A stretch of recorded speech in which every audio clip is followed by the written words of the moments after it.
Amigos, bienvenidos a Escuchando el Autismo una semana más. Amigo, ¿qué tal? ¿Cómo ha estado tu semana? Bien, muy bien la semana, la verdad es que muy bien, muy ilusionado otra vez de estar por aquí y de recibir al invitado que tenemos hoy, así que muy contento. La verdad es que yo también estoy muy contento porque me he estado dando una vuelta por sus redes sociales y he visto que es un poco como nosotros en que toca de todos los temas y puede platicar de muchas cosas. Entonces Sí. creo que va a ser una conversación muy interesante. Y sin más preámbulos, vamos a darle bienvenida a Javier de El Diario de CJ. ¿Qué tal? ¿Qué ¿Qué tal? tal, Javier? ¿Cómo estás? Vamos, estoy vivo por ahora, pero es poco. Oye, cuéntanos Oye, un poco. ¿de dónde eres? Se me ha olvidado preguntar exactamente, eres del sur, ¿no? Soy del norte, de Pamplona. Ah, Pamplona, ¡ay, qué malo soy yo! Broma, que soy de Cádiz. Ah, claro, claro, ya hice yo el acento, justo que eso. Mira, yo nunca he dicho nada en el podcast y me gustaría decir que soy de Talavera de la Reina y un pueblo que se llama Belvís de la Jara, cerca de Talavera de la Reina. Bueno, me crié en Leganés también, en el centro. Leganés te sonará, ¿no? En Madrid. Pero Sí, sí, luego yo viví en Madrid. soy Talavera y Belvís de la Jara por ahí, por el centro. No lo he dicho nunca y seguro que me van a decir que por qué nunca digo nada, así que aprovecho. Oye, cuéntanos un poco de ti, ¿qué es el Diario de CJ? Bueno, pues yo empecé, por el canal un poco cuando sería bastantes meses, digamos, si a mí me dieron el diagnóstico de mi hijo como en enero del 2022 ya. Ok. O no, 2000, bueno, sí, tenía como 2 años, fue el año pasado. No, perdón, 2022, que es que ya se me ha ido. 2022, pues yo empecé el septiembre, fue ya cuando se me ocurrió la idea de hacer el canal, que yo no había nunca, yo ni estaba en redes sociales, o sea, ni yo tenía ni cuenta de Instagram ni nada, o sea, era lo más autista del mundo, por así decirlo, aunque no sabía que era autista todavía porque no tenía redes sociales. Me daba ansiedad. Una foto mía por ahí que la gente publicara, eso, bueno, es que una foto, la típica foto que está tu padre en la cena de Navidad haciendo fotos, ya eso no me gustaba. Imagínate, entonces yo era anti redes sociales. Y entonces a mí se me ocurrió eso pensando yo que eso era como algo novedoso, ¿no? Es que yo de verdad que no sabía que había tantos canales de eso, ¿no? Claro. Entonces, claro, yo lo hice un poco como eso realmente. El diario de CJ era que yo iba a hacer como un diario de mi hijo viendo cómo avanzaba y demás, ¿no? No sabía luego lo que luego se iba a convertir. Y ya ahí empecé a hacer divulgación. Lógicamente ya el canal luego también dio un cambio cuando me diagnosticaron a mí en febrero de 2023. Entonces, claro, pues ya ahí el canal pues, también dio un giro porque ya era autismo también en primera persona de mi parte. A lo primero era más enfocado más típicos vídeos de tips para estimular el lenguaje, más de diferencias, pues, más enfocado a autismo de infantil, por así decirlo, ¿no? Ya luego, lógicamente, pues fue evolucionando. Oye, entonces tú tardaste un año en recibir tu diagnóstico, más o menos, del diagnóstico de tu hijo a tú descubrir que tú también eras autista, ¿tardó más o menos un año? Sí, pues sí, porque si fue en enero 2022, en febrero tenía yo el mío. ¿Y qué significó para ti? ¿Qué significó para ti tener un diagnóstico? A ver, eso fue una locura, que sabes que fue un antes y un después, totalmente. Y más en mi caso, que realmente no fue muy poco tiempo, o sea, desde que yo, digamos, en noviembre creo que fue, pedí cita en el centro para el diagnóstico porque había lista de espera. Y pero yo lo hice realmente por protocolo, ¿no? Digamos, para descartar. No, yo no estaba muy convencido porque te digo que yo realmente investigar de autismo, o sea, yo empiezo a contar desde marzo 2020, o sea, desde marzo 2022, que es cuando el niño va por primera vez a terapia, al CAI, que es cuando ya pasas un poco de la fase de negación, ¿no? A ya estás a empezar a investigar sobre autismo, a meterte dentro del mundo del autismo, ¿no? Entonces, cuando yo empiezo, hay un poco a investigar, pero muy alejado. Ya, lógicamente, ya en septiembre, cuando ya se me ocurre lo del canal, es cuando ya yo cuento que empiezo ya como a investigar más a diario, ¿no? Y. Ujú. Coño, se me olvidó lo que estaba diciendo. De cómo te afectó el enterarte, ¿no? Entonces, lo que quiero decir que yo realmente ahí cuando pido la cita no sabía yo tanto, no me había identificado yo tanto con los rasgos porque no sabía yo tanto de autismo realmente. Okay. Pero lo hago porque me estaba identificando con algunos rasgos, lo típico, sobre todo que yo me sentí identificado con mi hijo, ¿no? Que yo, que realmente, por ejemplo, que hay mucha gente, yo siempre lo digo, que porque sea tu hijo, no te vas a sentir, si eres neurotípico, no te vas a sentir identificado con él. Porque, por ejemplo, mi mujer no conectaba con él, o sea, absolutamente nada, y eso ella no lo entendía. Ella, es más, por ejemplo, ella tardó como 2 años en empezar a conectar, a entenderlo. Y yo desde el minuto 1 me acuerdo que ella decía, bueno, ¿y cómo lo haces? ¿Cómo sabes lo que quiere? ¿Cómo sabes qué es lo que le pasa si no se comunican? Claro. Y lo típico también de mi madre que decía, no, si tú de niño hacías lo mismo, si tú tampoco hablabas, si tú tampoco no gateabas, si tú también eras lento para otros, o sea, entonces Eso era como, bueno. te quería preguntar yo ahora, bueno, como te cuento así, te cuento un poco porque me está hablando por Instagram y tal, bueno, yo sabes, yo también soy autista, y yo cuando era pequeño, a mí en mi caso fue mucho como una reconciliación, ¿no? Para mi madre y para mi padre en ese aspecto, ¿no? Porque yo igual, o sea, mi historia, bueno, de pequeño yo sabía, supongo que habrás tenido esa sensación muchas veces, ¿no? De no cuadrar, que sea difícil muchas veces de pequeño ciertas cosas. Luego yo tuve una hermana melliza, que ya no es autista, entonces en la adolescencia me ayudó mucho eso, ¿no? Para el masking, para socializar, para toda esa parte, pero siempre había tenido esa sensación, ¿no? Y fue cuando llegué a Londres, empecé a trabajar con chicos autistas, empecé a estudiar también el autismo, ahí es cuando todo hizo clic, ¿no? Y ahí me di cuenta de, bueno, pues ya te empiezas a dar cuenta de que eres autista también y ya luego pues me dediqué a todo esto, ¿no?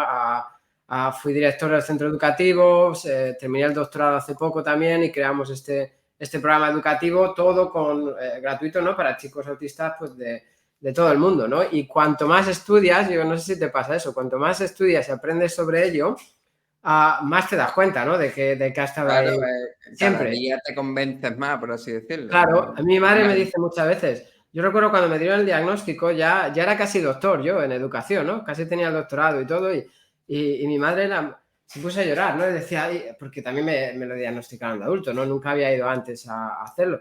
Mi madre me decía, ay, ¿cómo le ayudo y qué hago ahora? Digo, mamá, por favor, digo, que me conoces de toda la vida, que tengo una vida independiente, ¿no? Pero sí que ahora sirve, mi madre también está aprendiendo un poco, ¿no? Y entiende el porqué de ciertas cosas, ¿no? Y para mí en ese caso fue un poco reconciliación, ¿no? Para ellos mismos, ¿no? Pensar, pues esto, de pequeño, todas las rabietas, ¿no? Es un niño rabioso, es un niño caprichoso, no, estaba teniendo un meltdown, ¿no? No sé si tu caso será igual. Bueno, yo realmente meltdown no, yo era más de shutdown, Sí. que es el que más difícil aún de detectar. Lo típico que vamos horas callados, ahí como, Sí. ¿no? Que parece como que estás triste, ¿no? O con mutismo selectivo. Sí. No tenía yo, o sea, rabietas tipo meltdown las estoy empezando a tener más ya de adulto. Ok.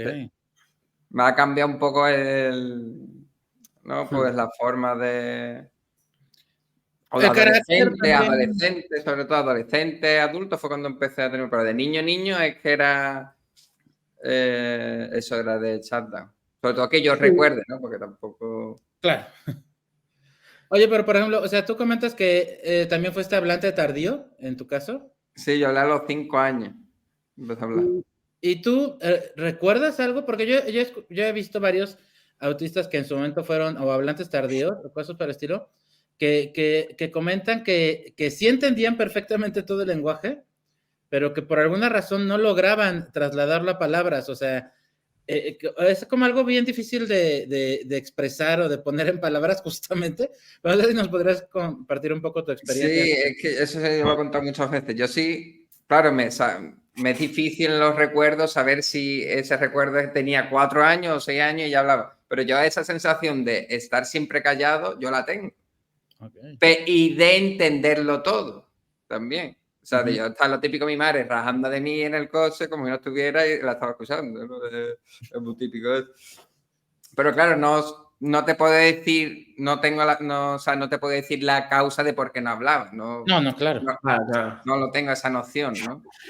¿Cómo de dificultades sensoriales? Porque mira, fíjate, a mí, ya te digo, lo que a mí me apasiona el autismo, ¿no? Ya te digo, que aparte de serlo y tal, es uno de mis intereses profundos, ¿no? Y lo estudio, ya te digo, bueno, hice una carrera, 2 máster, el doctorado, ahora estoy estudiando también psicología y neuropsicología, otro 2 máster, o sea que y cada vez que lo estudio me apasiona más porque lo que me di cuenta es, o sea, me apasiona lo amplio que es, ¿no? A mí me gusta hablar mucho de la constelación autista, más que del espectro, ¿no? Porque la constelación te hace, no sé si has escuchado ese término ahora, que se empiezan a escribir algunos artículos académicos incluso que hablan de la constelación autista, ¿no? Porque es todo disperso, ¿no? O sea, unos tienen más dificultades sensoriales, otros son hablantes, otros, o sea, es súper amplio, ¿no? Y hablamos muchas veces, por ejemplo, de chicos a lo mejor que no son hablantes y no tienen dificultades sensoriales para regularse. Yo en mi caso, yo tengo una de donde más dificultades tengo a veces es en el tema sensorial, ¿no? Me considero una persona sociable de primera, ¿no? Luego ya hay ciertas cosas que me cuestan un poco, pero el tema sensorial sí que tengo muchas dificultades con ciertos sonidos, con ciertas texturas. ¿A ti te afectan eso en la parte sensorial? Bueno, yo no empecé a comer realmente hasta... Yo recuerdo perfectamente el verano que empecé a comer, que fue de tercero primaria a cuarto, ese verano, que encima me puse gordo. O sea, recuerdo que fue traumático porque me puse gordo. Y yo claro, yo estaba como un palo, pero porque no comía, por la selectividad alimentaria. Que yo recuerdo a mi madre darme suplementos, ahora que está tan de moda, yo ya los tomaba en su época. Un adelantado a su época.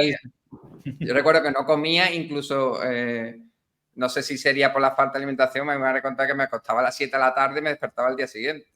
Entonces, o sea, ya ni siquiera intentaba la cena, ¿no? Entonces, claro, y luego lo típico de, o sea, la comida que me sigue pasando todavía, por ejemplo, las lentejas, las legumbres, todo eso es repugnante, sensación de asco total, con muchos platos, muchas formas. Lógicamente eso con el tiempo, el perfil sensorial va cambiando y ya como mucho más, ¿no? que de niño, pero muchas cosas se mantienen igual.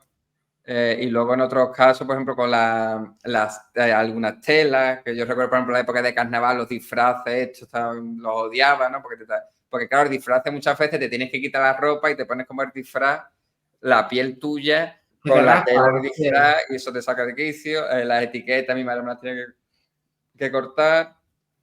Estaban los calcetines, ¿eh? Si los calcetines en la parte de adelante, como no pueden estar juntos al pie, ¿eh? O sea, a los dedos, no pueden estar muy juntos, como estén tocando los... Uf, me pongo malo. O sea, hay ciertas cosas que soy muy... para el tema de las texturas y ciertas cosas, de pequeño me pasaba mucho con la pana.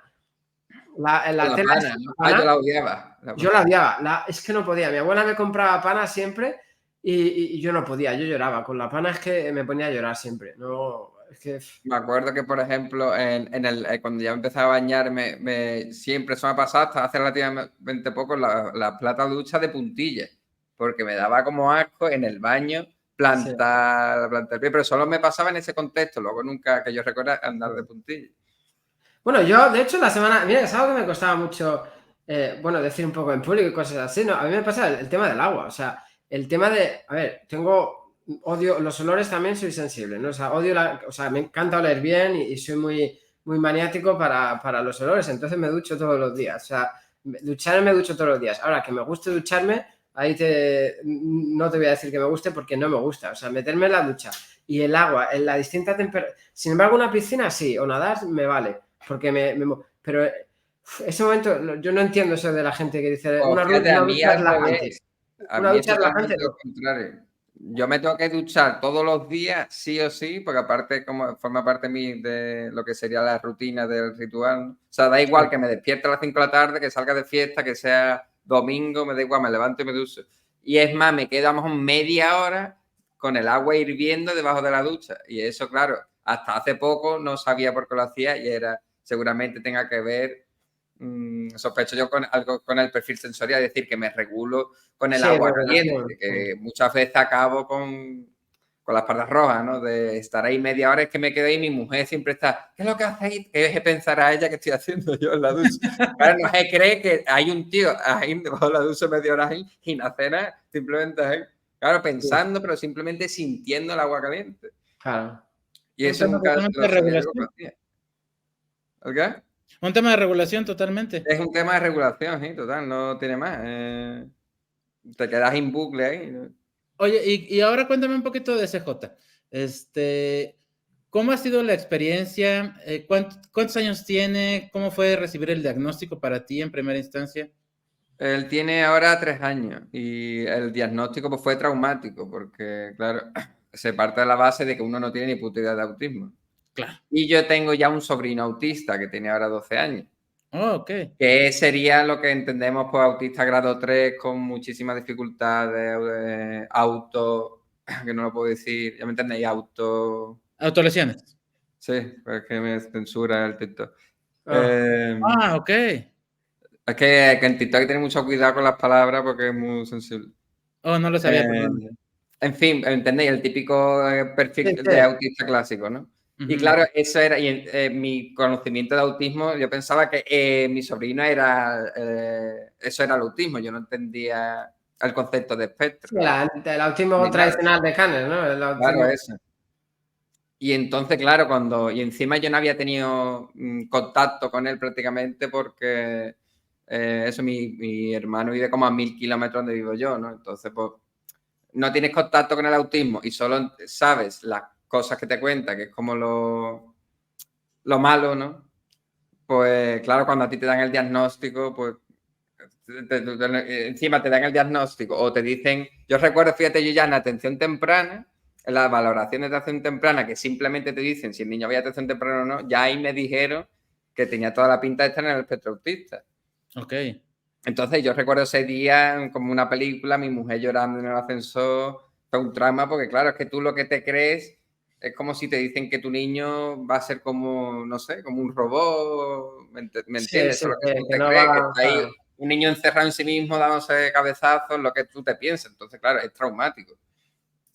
Entonces, claro, eso Totalmente, fue un totalmente. duelo duro, porque sobre todo los primeros meses, pues como pensando que ya estás acabado, ¿no? Que ya la vida no tiene sentido, ¿me entiendes? Hasta que lógicamente eso, hasta que no empecé en marzo en terapias, que empecé ya eso, a investigar, a ver a otros niños autistas, a ver ya, a entender lo que es el concepto de espectro, que fue en el, digamos, en el centro de terapias por privado, donde empecé a llevar a Carlos Javier, con el logopeda, que ya era un centro que ya eran todos siguiendo el paradigma de la neurodiversidad actualizado y tal, que ya me empezaron a hacer cambiar de ver el mundo, ¿no? Cuando yo me acuerdo que estáis en la terapia con él y pasaba un niño autista y yo siempre preguntaba, porque yo entraba siempre a las terapias, ¿no? Y yo le preguntaba, ¿y ese chico es autista? Claro, y yo lo veía un chico autista, estamos hablando a lo mejor con 12 años, pues hablante, ¿no? A lo mejor un perfil más a grado 1, grado 2. Y yo decía, ¿cómo va a ser autista, no? Y no, ¿entiendes? Y ahí es como empieza uno a cambiar la mentalidad. Y entonces ahí ya empiezas a salir del duelo, lógicamente, pero con conocimiento. Los primeros meses, pues, un duelo de Es que horror. es Yo, complicado al lógicamente, principio. y ya se me acabó, digamos, yo salí del duelo, el día que me dieron mi diagnóstico, pues fue mi último día de, digamos, de duelo, porque ya Sí, hay una cuando vez ves que que tú tú ya has sabes que tenido eres una vida autista. siendo autista, Claro, ya te das cuenta que tu pues, hijo también puede, claro, es un poco. Lo que pasa es que el tema es así, es un poco complicado, ¿no? La palabra da mucho miedo, ¿no? Y yo creo que cada vez, por eso es tan importante la divulgación y por eso es tan importante. Nosotros el podcast, bueno, ya te digo, la historia un poco, pues, cuando empezamos fue el programa este educativo que hacemos en línea en todo el mundo, pues es parte central de mi tesis doctoral. Y no queríamos empezar a divulgar, no queríamos empezar a hacer el podcast hasta que no terminase, hasta que no depositase yo la tesis, pues para no tener ningún sesgo, ¿no? Pero desde que empezamos hace 3 meses y tal, ya te digo, yo siempre digo lo mismo, que todas las personas que estamos relacionadas con el autismo, ¿no? Seamos autistas, padres, cuidadores, profesionales, profesores, tenemos que educar al resto del mundo, tenemos que hablar sobre el autismo y tenemos que dar a conocer lo que es, ¿no? Para que el mundo se haga un poco mejor, ¿no? Mira, una situación que he tenido hace unos días que bueno, que además, bueno, sé que entrevistaste tú también a Carmen, ¿no? Para el chico este de Sí. Elda, que sufrió abuso sexual, nosotros también estuvo con nosotros. Y viene un poco al respecto, ¿no? También tienen muchos padres miedo, ¿no? A qué va a ser de sus hijos, ¿no? Luego de más mayores, en el colegio y tal. El otro día hablé con una persona, además española, un chico. Siempre digo, para mí hay profesores maravillosos, en todo el mundo, y me he topado con profesores maravillosos en España, o sea, no generalizo nunca, de verdad. Pero este chico era profesor, y profesor, además, con chicos autistas en clase, o sea, él.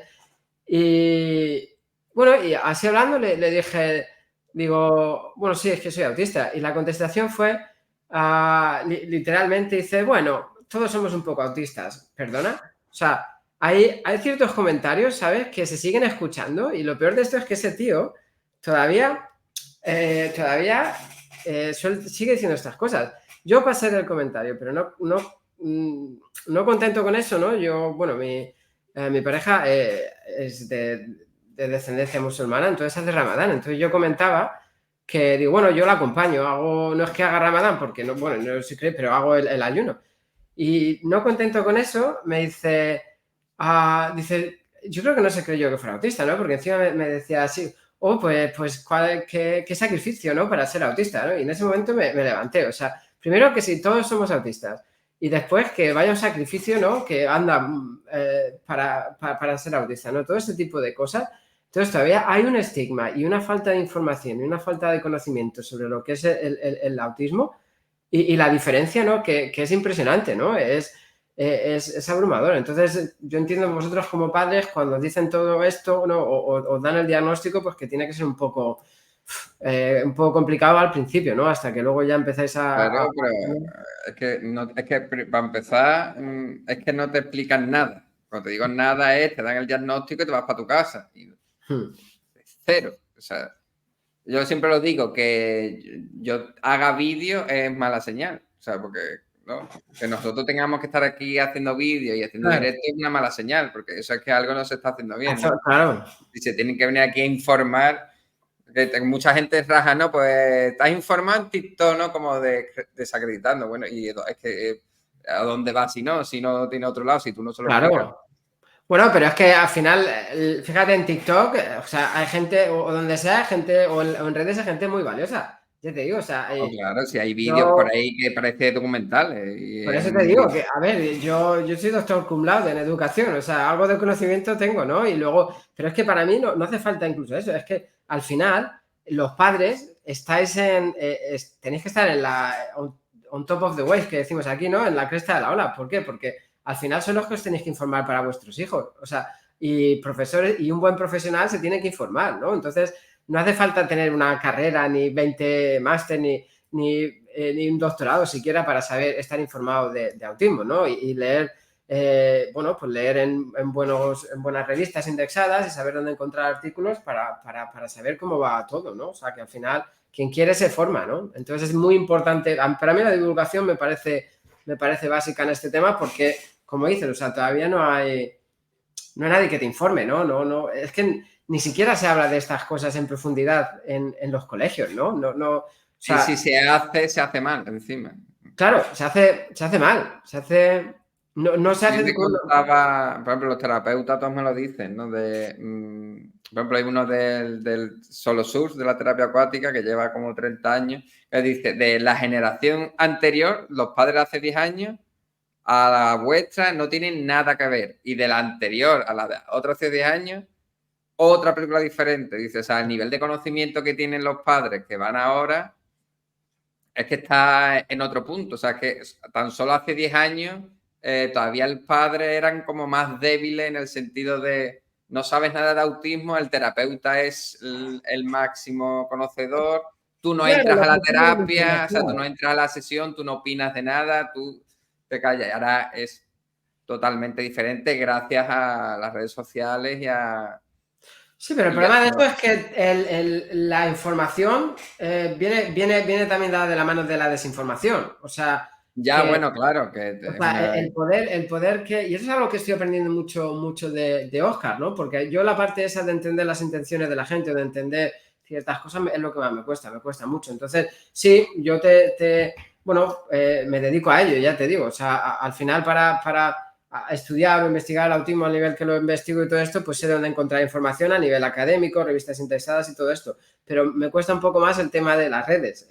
Y al final, como Oscar siempre me dice, ¿no? Cuando das acceso a alguien o a tu canal y todo esto, pues tienes que tener que, pues como ver un Una poco la responsabilidad. trayectoria y tal, porque le validan lo que ellos dicen, ¿no? Si de una manera u otra, aunque no estés de acuerdo, pero ya o lo debates o lo validas. Entonces, hay gente que soltando que todavía hay gurús del autismo, que lo curan con lejía y cosas así.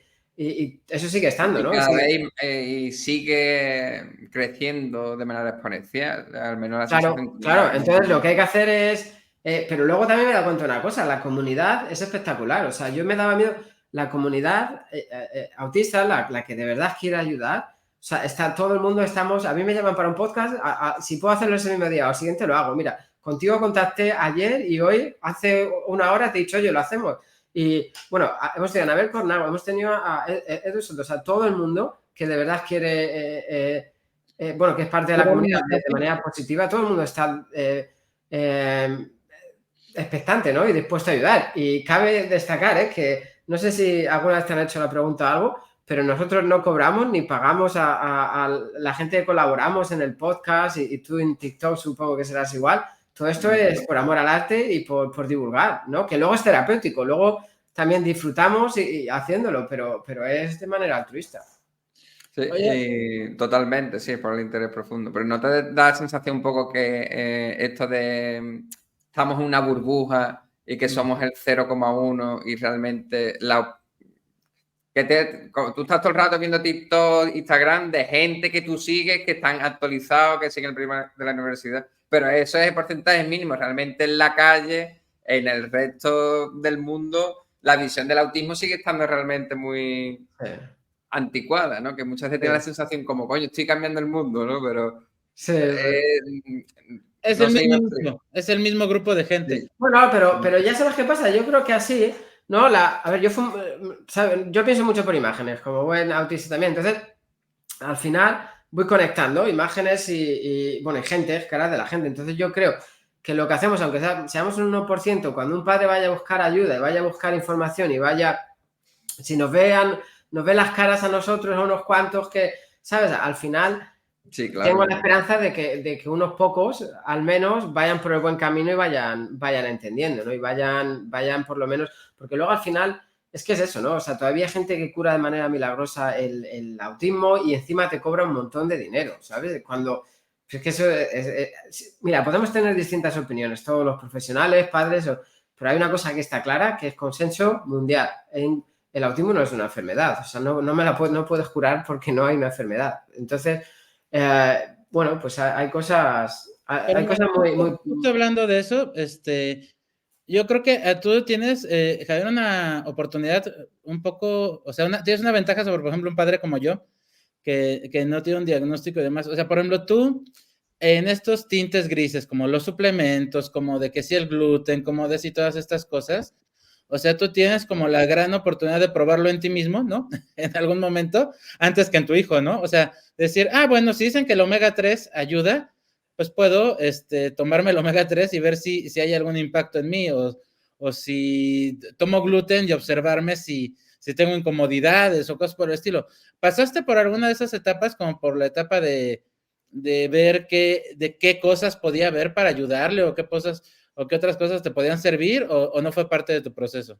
No, en ese caso no. Yo desde el minuto 1 ya tenía claro que todo esto de la dieta sin gluten, eso no valía para nada. También un poco por suerte del centro terapéutico, digamos, donde fui a parar, ¿no? Que estaban actualizados, ¿no? Porque a lo mejor si voy a otro lado y te empiezan a comer tarro, ¿no? De haz la dieta sin gluten o no sé qué, pues igual caen, ¿no? Pero ya ahí tuve suerte. Y eso es justo lo que tú comentas, eso es lo que yo le digo mucho a la gente. Si realmente funcionara, pues habría un montón de adultos autistas que lo harían ellos mismos, ¿no? Porque si a mí me dicen, tómate esto y ya no tienes problemas en las funciones ejecutivas, pues dame 4, ¿no? porque Claro. es una pesadilla y así puedo trabajar bien y hago 500 vídeos y saco, ¿no? Y hago 20.000 cosas.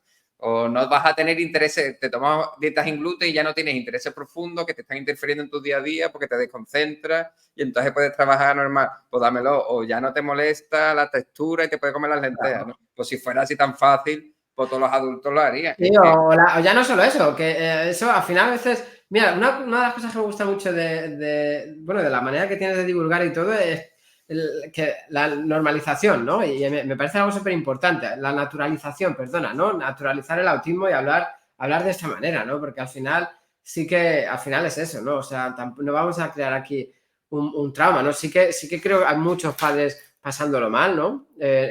Con ciertos chicos y también hay que mencionarlo, ¿no? Pero también naturalizar así un poco y hablar.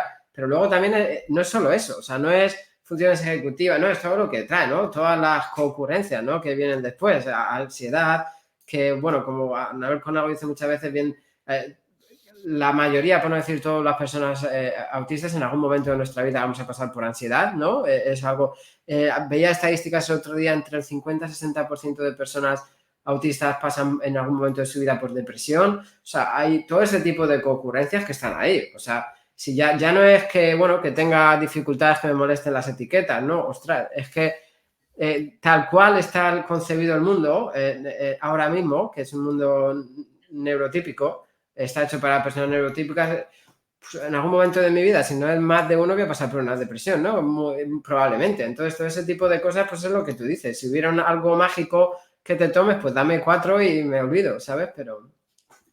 Yo lo que creo Claro. es que luego se exponencia demasiado el impacto que pueden tener, ¿no? Porque luego hablan de que no es lo mismo a los 3 años que por la etapa neuronal y las conexiones que suceden y demás. Y entonces te dicen, no, es que el omega 3 no va a impactar lo mismo en un adulto que en un joven, ¿no? Pero al final el impacto que tiene se exagera muchísimo, ¿no? No es como que vaya a perder las capacidades o vaya a adquirir muchas capacidades, simple y sencillamente es un suplemento que a cualquier persona les sirve de cierta forma, pero de eso a que te vaya a curar, como dices, funciones ejecutivas o te vaya a quitar intereses profundos, o sea, es una cuestión exagerada, muchas veces desafortunadamente con el objetivo de obtener una ganancia económica, ¿no? O hace poco Abraham y yo platicábamos del tema del gluten, ¿no? O sea, si es un niño pequeño no verbal que tiene cierto grado de acidez porque comió pasta y entonces él no te puede expresar que lo que tiene es acidez, ¿no? Y por eso está incómodo, está molesto, está de malas. Entonces va a decir, no, la dieta sin gluten Porque porque luego vamos también... la acidez ya por ahí, ¿no? Claro, también vamos con el sistema, bueno, con el sentido de interocepción y todo esto. O sea, a lo mejor él sabe que se encuentra mal, pero no es capaz su cerebro de identificar ni siquiera qué es por la acidez o qué es del estómago, dónde le viene. Entonces, toda esa confusión que se puede generar en el niño al final, pues hace que, bueno, pues que tenga estos comportamientos retantes, ¿no? Disruptivos o como quieras llamarlo. Y yo, bueno, hablábamos también de la lactosa. A mí la lactosa es algo que con el tiempo me ha empezado a sentar un poco mal, me encuentro un poco mal. ¿Es porque soy autista? No, es porque me sienta mal. Entonces, normal, pues claro que estoy de más mal humor o más irascible, ¿no? Si tomo lactosa, pero si dejo de tomarla, dejo de ser autista. No, lo que dejo de tener ardores, ¿no? Es así. Claro, pero eso al final el origen de que triunfan todas estas dietas es por no entender el origen, por no entender el autismo como una neurodivergencia, porque o sea, la gente que todavía no entiende que tu proceso, o sea, tu mente procesa la información de manera diferente y que tú, por ejemplo, si priorizas los detalles al conjunto, o sea, tú piensas que eso se va a quitar haciendo la dieta sin gluten. Es que si no entiendes, si tú te piensas que son unos parásitos que están en tu estómago y haces que el niño no hable por eso, que porque lo ves como una enfermedad, pues te zampas lo de la dieta sin gluten. Pero hasta que no entiendas el paradigma de la neurodiversidad, vas a seguir cayendo en eso. Claro. Porque me ha pasado con muchos seguidores, muchas madres y tal, que sí, le explico lo de la dieta sin gluten, no sé qué, y luego a los días me pregunta, ¿y la dieta sin caseína? Sí. O la terapia MER. Es como... y siempre digo, lo mismo que te dije de la dieta sin gluten se aplica para esta, pero claro... Sí, hombre, está claro que está claro que está, bueno, eso es científico, ¿no? Hay una conexión intestino-cerebro, ¿no? Todos los neurotransmisores, pero es que hay una conexión intestino-cerebro para neurotípicos, para autistas, para para todo el mundo. Entonces, evidentemente, si la probiota, todo eso se cuida, ¿no? Nosotros tenemos un podcast muy chulo con Lorena de Te Alimento de Chile, que es una pasada como lo explica la mujer, porque es buenísima explicando, tiene un montón de conocimiento, ¿no? Y habla de todo eso y evidentemente si tú cuidas todo eso, vas a estar mejor, vas a estar más despierto, vas a estar... Pero claro... Pero no dejas de ser autista jamás. No dejas de ser autista. O sea, si cuidas eso, pero igual que si lo cuida un neurotípico. O sea, al final los beneficios para la salud y para hacer, pues están ahí, pero no es lo que tú dices, ¿no? Hay que entender el paradigma de la neurodiversidad y no vas a dejar de ser autista o no vas a... Tus funciones ejecutivas no van a mejorar porque tomes probióticos. Claro, lógicamente, lo que yo siempre digo, si yo tengo resaca y si encima soy autista y tengo problemas en la función ejecutiva, pues ir a trabajar va a ser el triple de difícil que para un neurotípico a lo mejor, pero, o sea, si me ceno una tortilla y un vaso de agua y me acuesto temprano y lo hago todo bien, pues voy a tener más energía, entonces voy a tener menos ese hándicap que si voy de empalme, ¿no? Pero... Sí. Claro.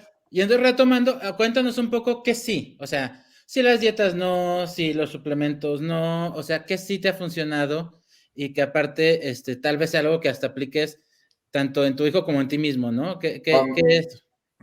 Pues mira, te diría lo más básico del mundo es el ejercicio. O sea, cuando sacara las rutinas y el ejercicio físico.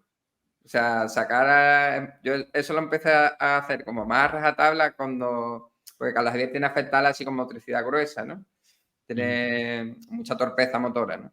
Y entonces pues el fisioterapeuta me recomendó, me dice, no lo saques con el carro, sácalo andando. Y entonces eso fue también una época muy dura para mi espalda porque no sacar al niño con el carro, ir andando, pues claro, yo iba al centro a pasear, ¿no? Lo típico con el carro, los parques, y ya empecé a sacarlo a andar. Que lógicamente, pues a lo primero andaba súper poco, lo tenía que ir cargando todo el camino, no sé qué, pero llegó un momento que iba cogiendo ritmo, y ya nos pegamos 1 hora, 2 horas andando. Y aparte de que él está mejorando su psicomotricidad, pero eso también, claro, al mejorar la psicomotricidad, al mejorar el movimiento, también hace el que explore más, que tenga más confianza, que coma más, al comer más porque tiene más hambre, hacer ejercicio, te alimentas mejor y eso también te contribuye.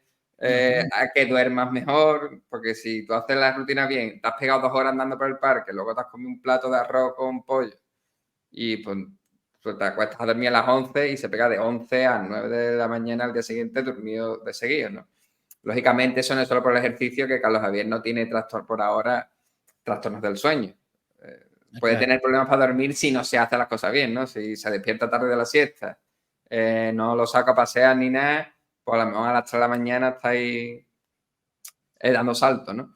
Pero así de todas estas cosas, así de dieta, no sé qué, de ese aspecto, para mí, ejercicio físico. Y eso lo aplico a mí también, porque yo siempre he sido muy sedentario.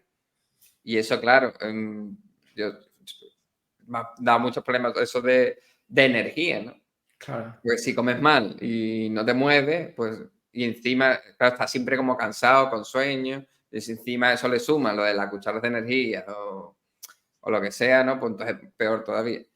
Así que así de cosas así de ese estilo, el ejercicio y la rutina al día ¿Y de acercamientos terapéuticos? O sea, de terapias, dice. lenguaje ocupacional. Sí, tiene 5 sesiones a la semana. Tiene una que es la terapia acuática, digamos, que se llama Asociación Solo Surf, que es enfocada, aparte de para enseñar a nadar, para surfear. O sea, en verano, en teoría, van a la playa, ya los que están preparados, y ya surfean. O sea, se monta la tabla y todo eso. Y luego, bueno, pues, para el balance y todo esto. Sí, claro. Logopeda, terapia ocupacional, integración sensorial y psicología y fisio tiene. O sea, ¿Va al colegio convencional? La terapia ocupacional, la de integración sensorial. No, el colegio va a un colegio convencional. No, yo le pedí año extraordinario de guardería. O sea, él tenía que haber entrado al colegio este año, pero como estaba el reparto tiene como retraso en el desarrollo, ¿no? O sea, cuando fui a, digamos, a rellenar los papeles, pues como su edad madurativa tenía como 1 año menos, ¿no? Sí, los hitos de desarrollo los tiene. Okay. Y entonces, pues digo, pues me recomendaron y dice, mira, pues tal como está ahora el nivel, pues le pegas un año más a la guardería. Así porque era el debate que yo tenía era guardería o salatea, ¿no? Era lo que yo tenía en mente. Okay. Y claro, entonces lo que llegué con los terapeutas, la conclusión era, Carlos Javier, ya intervenciones de terapia individuales tiene un montón ya. Pero lo que le falta son las relaciones sociales, incentivar ese área. Porque al final, él siempre solo conmigo, no, sin apenas contacto. Si tú lo llevas a la salatea tienes un niño de 13 años, un niño de 11, que me entiende que está cada uno más como a su bola, por así decirlo. Claro. Entonces dice, y en la guardería al final estar con sus iguales, ¿no? Porque aunque él tenga un año más, no Eso es súper importante también. Y entonces, claro, ¿tiene ahí es algún donde apoyo? está como apoyo extra? ¿El qué? Perdona, ¿tiene algún apoyo extra en la guardería? No, la guardería está normal, digamos. Es que es algo eso que me llama la atención. Ya te digo, o sea, lo hemos hablado también con gente de, bueno, Chile, México y otros países y eso, porque lo que hacemos en Reino Unido, y eso me parece súper chulo, y bueno, sabemos, Reino Unido, América, bueno, están a otro nivel, ¿no? Está uno de los que más investigan, y sí que la mayoría de terapia, o sea, la mayoría de los estudiantes que tenemos, ellos no van a terapia externa. O sea, la terapia, así por así decirlo, la terapia se da más en entornos naturales. ¿Cuál es el entorno más natural? El colegio. O sea, para los chicos. Entonces, nosotros tenemos en los colegios, están las terapeutas ocupacionales, los logopedas, distintas terapias, y se las dan, es parte del colegio, ¿no? O sea, el terapeuta ocupacional pasa tiempo con cada alumno, pero a la vez entrena a los asistentes de profesores y a los profesores para que se den en el centro, ¿no? De manera natural. Entonces ya ahí regulan el juego, o sea, modulan el juego simbólico y todo este tipo de cosas y van haciendo intervenciones súper chulas. Es algo que no sé si se da todavía en España, no he escuchado a nadie que así, Yo eso pero... no lo... Yo lo que he escuchado es... en Estados Unidos sí sé que es lo típico de que se hace eso en los colegios, sobre todo con la terapia ABA, ¿no? Bueno, terapia ABA, sí, terapia ABA es un poco más estricta y todo eso, pero sí que ya te digo, o sea, hombre, siempre hablamos por eso me gusta, hablamos de América, Estados Unidos y Reino Unido, quizás Australia en tema de autismo son los países más punteros, ¿no? Todas las investigaciones y es algo que se hace y espero de verdad que algún día se lleve o sea, que cojan ese modelo. Claro, ¿qué pasa? Que también el problema de esto un poco es la parte de los profesionales, ¿no?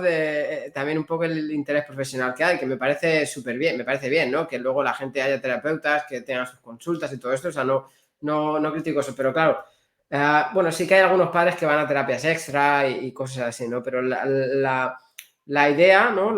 El goal es introducirlo cuanto más se pueda en entornos naturales, ¿no? Que pues el colegio, luego sí que hay algunas terapias externas, ¿no? Para ir al parque, ciertos acompañamientos, pero por eso te preguntaba lo del colegio, porque por eso, ¿no? Por si tenía ese tipo de ayuda o por algún profesor algo así, pero bueno, es No, pequeñito. ahora la guardería no. Ya el año que viene, pues, por ejemplo, si va sería sala regular con apoyos, que tiene Vale, el ahí. PETI, la PT, ahí sí, que tiene. Para guardería es que no existe, no se puede pedir directamente. Vale, no, esa era la pregunta, claro, como guardería todavía, pero luego ya sí que tiene una APT y todo Claro, eso. luego, bueno, si vas a la TEA, pues ahí sí que tiene, ya eso es como tienes una persona contigo toda la mañana. Por la mañana. ¿Y eso quién lo decide? ¿El padre o el...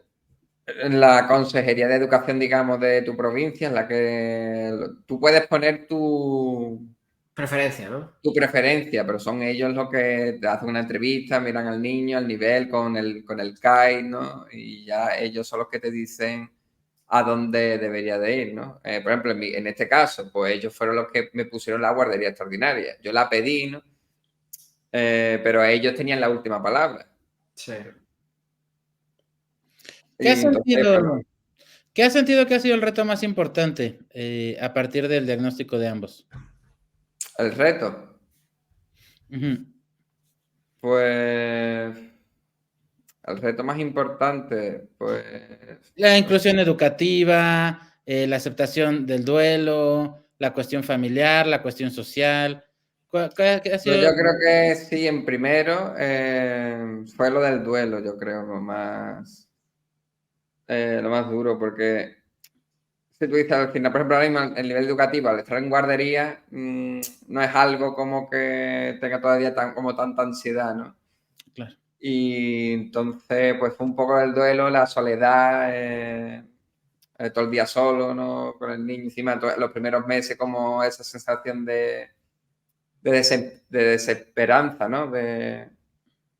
¿Para qué, no? Si tú ya estás pensando, tú estás buscando ya como centros internos de Sí. autistas, ¿no? Ya tiene el niño 2 años, ya la quiere encerrar, la está buscando en la residencia, ¿no? Como que ya no está todo perdido, ¿no? Eso, yo creo que aceptar eso sería ahora mismo, lo que fue más difícil, ¿no? Que en mi caso, pues tuve esa ventaja extra que cuando me dieron a mí el diagnóstico, pues ya ahí te cambia la visión radicalmente, ¿no? Porque lógicamente no es que tú ya, el mundo es feliz, no existen las dificultades, ¿no? Pero ya no estás con qué mala suerte, el ibuprofeno que tomó mi mujer durante el embarazo, el antibiótico, que eso me lo dijeron, que posiblemente era por exceso de antibiótico, que era el niño autista. Y entonces, Sí. claro, tú imagínate la sensación de culpabilidad de ¿para qué habré tomado nada? No es, porque Mira, igual al hilo, esto es incluso todo lo que voy a contar ahora que lo que he dicho antes, la experiencia con el profesor y tal. O sea, yo, una de las primeras que me espanté de las redes, o sea, yo tenía la página de la asociación abierta y no la movimos hasta hace 3 meses, ¿eh? No empezamos a contactar con gente y a usarla, estaba ahí. Y primero puse un comentario de una doctora de América que tenía muchos seguidores, pero había puesto un post que no tenía sentido, o sea, era una aberración el post que había puesto, ¿no? Y comenté, y una mamá de un niño autista me soltó, yo creo que se lo dije a Ojar, ¿no? No sé, me puso comentario literal, tal cual, me dijo, lo que tienes que hacer, porque dije que yo también era autista y tal, y me puso una mamá de un niño autista, me dice, lo que tienes que hacer es mirarte la sangre, limpiarte todo el metal que tienes de las vacunas, y yo, pero bueno, y esta era como, no lo sé, o sea, todavía siguen todo ese tipo pero es lo de cosas, ¿no? Y es lo que dicen, ¿no? Al final, si te lo crees, pues es sentimiento de culpabilidad, o como es antibiótico, vacunas, cualquier cosa, ¿no? Sí, y aparte que son médicos, es que muchas veces parece que los que recomiendan, te hablan de estas cosas son 4 locos del pueblo, pero es que hay muchos médicos que son médicos de verdad o neuropediatras, lo que sea, que te están hablando de los metales pesados. Entonces, claro, normal también que la gente se lo crea, ¿no? Sí, sí. No, a Y mí eso el lo gluten peor me es... causó uno de los mayores sufrimientos de mi vida por un periodo de tiempo largo, ¿eh? O sea, yo decía, es que tal vez lo estoy envenenando y lo estoy provocando. O sea, ya te pones a investigar y sales de estos problemas, pero es lo que te digo, o sea, la apertura de la información en redes es una ventaja de nuestra época.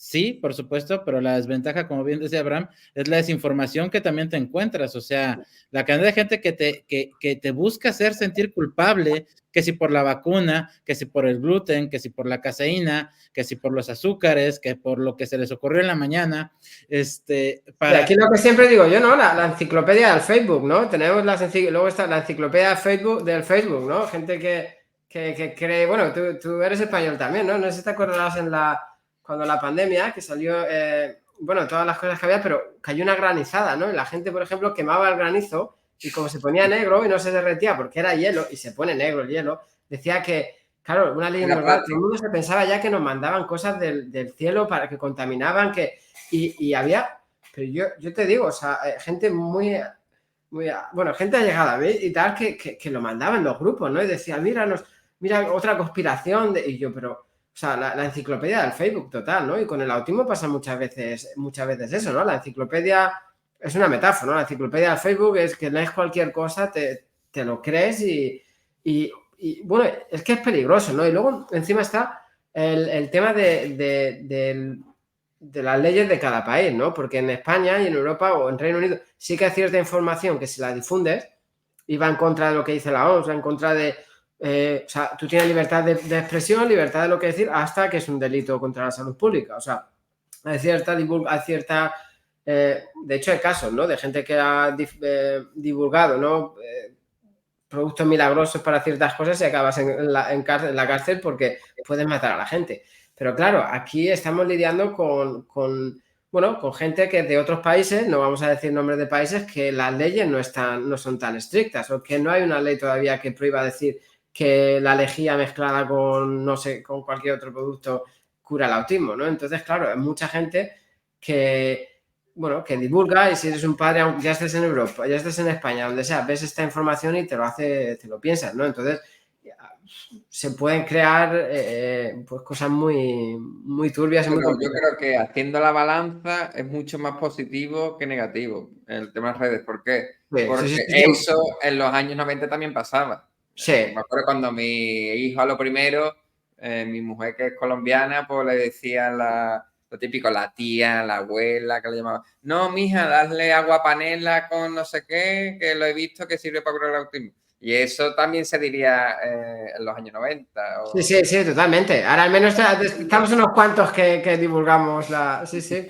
Quiero decir, pero ahora tú tienes la oportunidad de buscar si eso es verdad o no, pero en los años 80, si a ti te decían que seguro que habría para los niños autistas un montón de, yo creo que de cosas milagros, que eso no es invento de ahora, ahí tenías menos manera de verificar si era verdad o no. Sí. Totalmente. Oye, yo estaba viendo en tus redes sociales, por ejemplo, tocaste un tema que a mí me ha llamado la atención mucho últimamente, que es esto de los análisis genéticos para detectar el autismo y esta confusión que hay, ¿no? Entre que se detecta el autismo cuando lo que parece es que más bien se detectan cuestiones que pueden ser similares al autismo.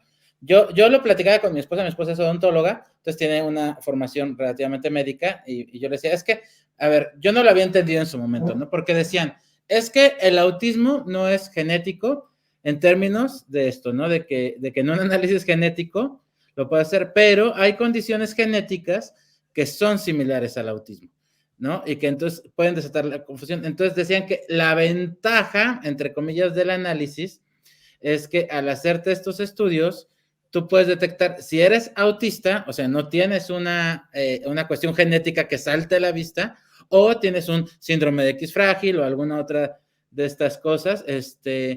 ¿Puedes platicar un poquito al respecto? Porque me parece que es un tema bastante interesante. Sí, bueno, a ver, yo por ejemplo esto con Carlos Javier lo hicimos también lo primero porque te lo hace la Seguridad Social, eso es por protocolo, te hacen un análisis genético para descartar que esas conductas que tiene el niño, o para descartar que no sea eso, que no tenga alguna enfermedad o algún trastorno genético como el síndrome de X frágil, que a nivel conductual puede presentar algunas características similares al autismo, puede tener estereotipias, tiene retraso en el habla, ¿no? Retraso en el desarrollo, parece que está ensimismado en su mundo, ¿no? Puede parecer que no se puede confundir, ¿no? Por eso forma parte como del diagnóstico diferencial, ¿no? Descartar, antes del diagnóstico de autismo, pues descartar esas otras condiciones, que es para eso realmente que se hace el análisis genético. Luego también se puede hacer, aquí se hace también como para investigar, ¿no? Que te hacen el microarray famoso, te miran para ver si tú tienes algún gen que compartes con él, pero en esa parte todavía sería un poco como de investigación, ¿no? Ya depende un poco del especialista. Y en ese caso yo sí creo que sí es importante eso para descartar, ¿no? Que tenga otra enfermedad. O puede ser autista y tener otra enfermedad o otra de concurrencia, digamos, ¿no? Entonces también es importante saberlo. Ahora, ya más de ahí, que yo veo mucha gente poner en los comentarios, no, mi hijo es autista, se lo han detectado, es genético, no sé qué. No, o Yo sea, digo, bueno, pero hay un componente genético, ¿no? Eso sí que en cierto, pero hay distinto. Es interesante que un día hagamos un podcast quizás sobre eso, ¿no? Y con genetistas, bueno, alguien, ¿sabes? Algún que lo pueda explicar un poco mejor, ¿no? Pero hay distintos tipos, ¿no? En base a genética, distintos tipos de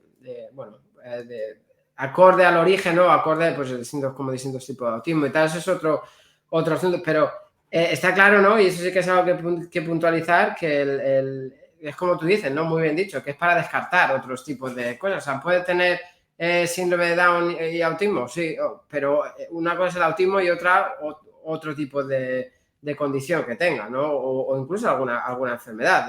Yo he tenido alumnos que son autistas y tienen esquizofrenia, o sea, claro que puede ser, o sea, pero el diagnóstico de autismo, hoy en día no hay un análisis de sangre o no hay nada que te diagnostique como autista, ¿no? Por genética, o sea, no hay, es más que nada para descartar, o sea, el diagnóstico de autismo pues, se hace por observación, historia clínica, todo ese tipo de Claro, es que Es como está los la electroencefalogramas, clasificación. ¿no?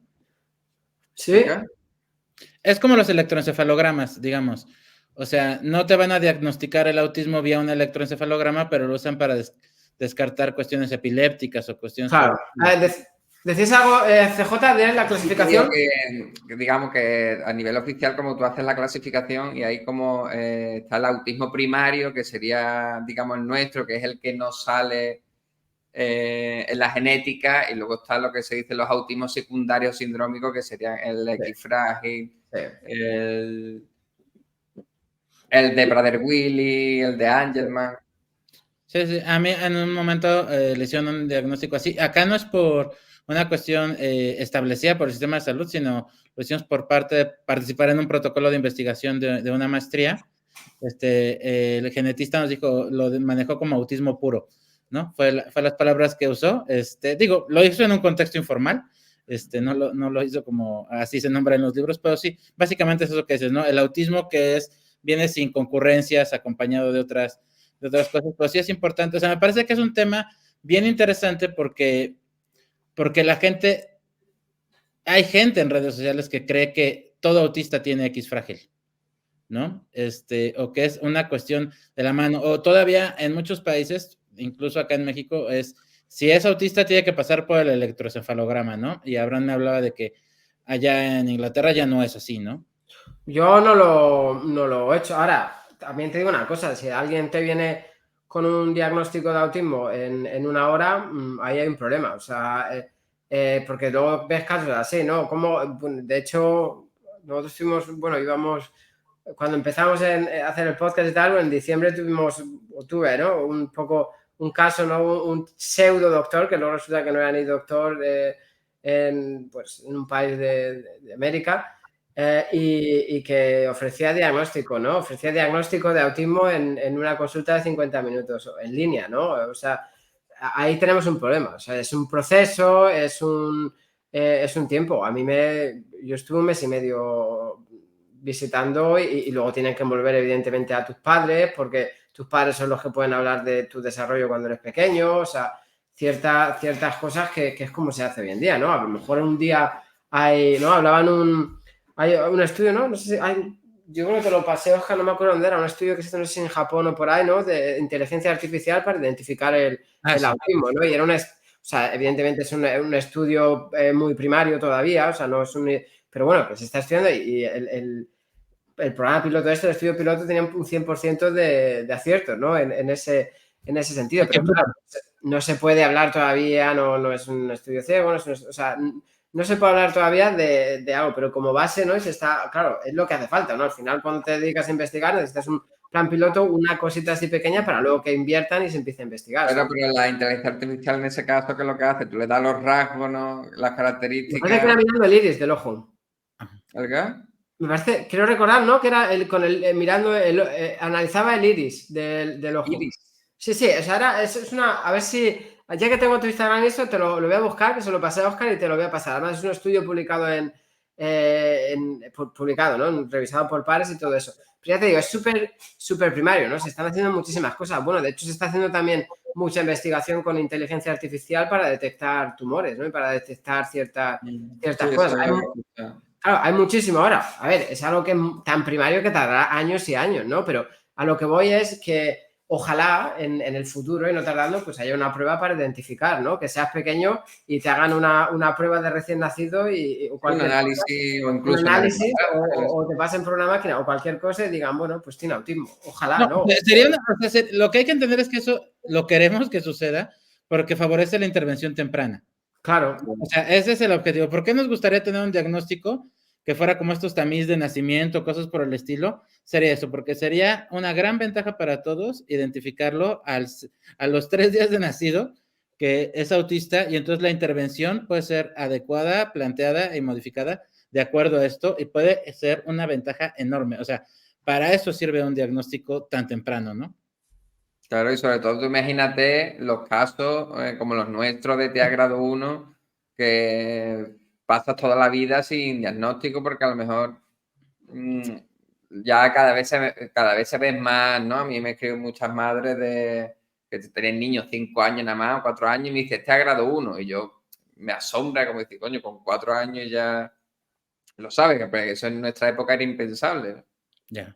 Y realmente Realmente, todo pero eso es importante, ¿no? ¿Cuánta gente nos ha perdido también, ¿no? Porque luego cosas, Alfredo del Año, por ejemplo, habla mucho también del doctor, habla mucho y es algo que yo había leído mucho también y había comentado muchas veces con Oscar, ¿no? La cantidad de adicciones, ¿no? También son gente con autismo, sobre todo TEA grado 1, es muy propensa, ¿no? Hay mucha gente que con adicciones, hay muchas, yo creo, generaciones atrás, mucha gente se ha perdido con depresiones, la tasa de irse con suicidio. Mufasa. Claro, ¿cómo? Irse con Mufasa de manera voluntaria, como Claro, la clave. claro, ¿no? Y bueno, pero no solo esto, la tasa de suicidio en personas con autismo, ¿no? Todo este tipo de cosas, pues claro, no se daba cuenta mucha gente hasta que no había otras concurrencias o comorbilidades o como queramos llamarlo, ¿no? Hasta que no se desarrollaba alguna enfermedad de verdad, ¿no? Claro, por ejemplo, el tema de las adicciones, que ha habido algunos estudios, en teoría, tiene sentido. Yo lo pensaba antes de leerlo. Si tienes más probabilidades de ser abstemios si eres autista que neurotípico, pero digamos, la mayoría de autistas serían abstemios, ¿no?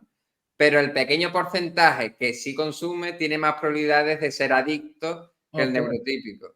Es algo, ¿me entiendes? Porque el neurotípico puede ser más propenso a ser consumidor social, ¿no? De voy al bar y me tomo algo, no sé qué. Y por la idiosincrasia un poco de la condición, pues tú a lo mejor que no sales, no vas a bares o no bebes nada, ¿no? O el que no bebe nada o el que se lo bebe todo, ¿no? Y luego aparte, pues eso también aparte por lo que hablamos de eso de las depresiones, vivir toda la vida sin diagnóstico, ¿no? Pues al final te refugias en la adicción. Sí, y fíjate, hablando justo de eso, te quería preguntar también porque estaba viendo, me parece que fue un live tuyo, en el que hablas de la amistad y lo que entiendes por amistad y las relaciones sociales y eso. Y a mí me resulta curioso esta parte porque creo que nos parecemos más de lo que a veces creemos. Pero, o sea, tú hablabas de la amistad. ¿Cómo cambió tu concepto de amistad y de los que interpretabas como tus amigos antes de tener un diagnóstico y después de tener un diagnóstico? Porque creo que ahí sí hubo algo que sucedió. A ver, claro, una vez que ya tienes el diagnóstico, lo que pasa es, o sea, realmente tu concepto de amistad es el mismo, solo que cuando te da el diagnóstico ya entiendes lo que pasaba, ¿no? Tú inconscientemente sabes que no tienes amigos, ¿sabes? O que los pocos amigos que tienes, así yo digo, los colegas neurotípicos, ¿no? Que les digo, para que me entienda que son pues eso, pues de surgido del trabajo, de eso que es por el masking, ¿no? Simplemente porque tienes que relacionarte, ¿no? Entonces, claro, tú antes ya del diagnóstico, pues tú sabes que no son no lo consideras amigos, porque claro, para un autista decir que una persona es amigo es una cosa, yo sé que vamos, los neurotípicos tienen más facilidad, no, este es mi amigo, pero el concepto, pero realmente no es un amigo, es un compañero de salir de fiesta, ¿no? Eso el autista lo tiene muy claro, que un amigo es una cosa como más, no de una serie de valores, una serie de significados mucho más, ¿cómo decirlo?, más grandes, ¿no?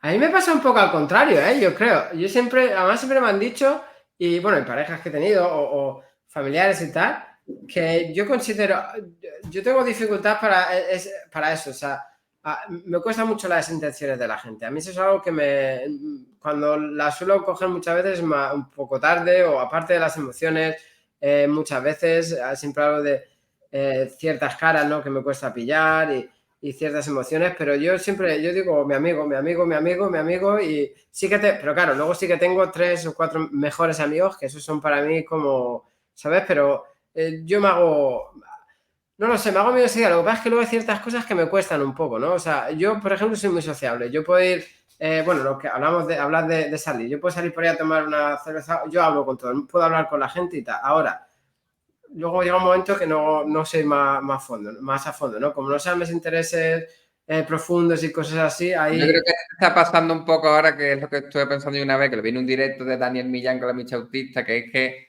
el perfil autista como nosotros, que nos sobreestimamos. Es decir, que tú cuando, por ejemplo, estás en proceso de diagnóstico, no, si yo soy muy sociable, si yo iba... Sí, pero no eres sociable. No, te empujas. Y eso es algo que es verdad. O sea, muchas veces el masking para mí ha sido eso. Decir a la gente, yo hago amigos rápido, y me esfuerzo, como sé cómo entrar a la gente y cómo interactuar, me esfuerzo. Pero ahora te digo una cosa, también muchas veces que para llegar a ese punto que me ha costado, tener que beber 2 cervezas de más, ¿sabes? Para poder estar en ese momento de, venga, que voy a hablar, venga, que, ¿sabes? O sea, es un poco así, es complicado. Y Y yo luego, creo que aparte, que tú no te das cuenta porque te dices, sí, yo llegaba al baile y era el mejor, sí, pero a lo mejor estaba todo el mundo diciendo, este tío que está hablando, este es tonto. Claro, Y tú no no, te estás dando cuenta tampoco, ¿me entiendes? claro, Entonces, claro. eso es lo que decía en el directo, que y eso lo estuve yo pensando, y claro, yo digo, pues claro, luego yo lo pienso, coño, yo iba a la discoteca y follaba menos que Tarzán, ¿no? Por algún motivo sería, tío. Pero Sí, yo en mi mente a lo mejor era el mejor ahí. sí. Pero luego tú lo piensas y dices, bueno, si era tan bueno haciendo masking, ¿por qué tuve tanto problema luego realmente para tener amigos de verdad, para tener relaciones de pareja? Si tan bueno era, ¿no? Pues a lo mejor no era tan bueno, a lo mejor sí, comparado con otros autistas, pues sí tenía mucho más que mucho camuflaje para sobrevivir, para que no se te notara, o para que no te hicieran bullying, o para poder hacer amigos, o sea, para poder interactuar, pero luego no vas más allá, o luego al poco... Sí, no, que es lo que tú dices. Luego las dificultades están ahí. O sea, luego al final ¿qué es eso? O sea, tienes un chude, yo creo, a veces de energía, ¿no? Te sobreestimas, te sobreestimulas y lo que estás deseando es irte a tu casa, ¿sabes? Hablas un rato y ya estás.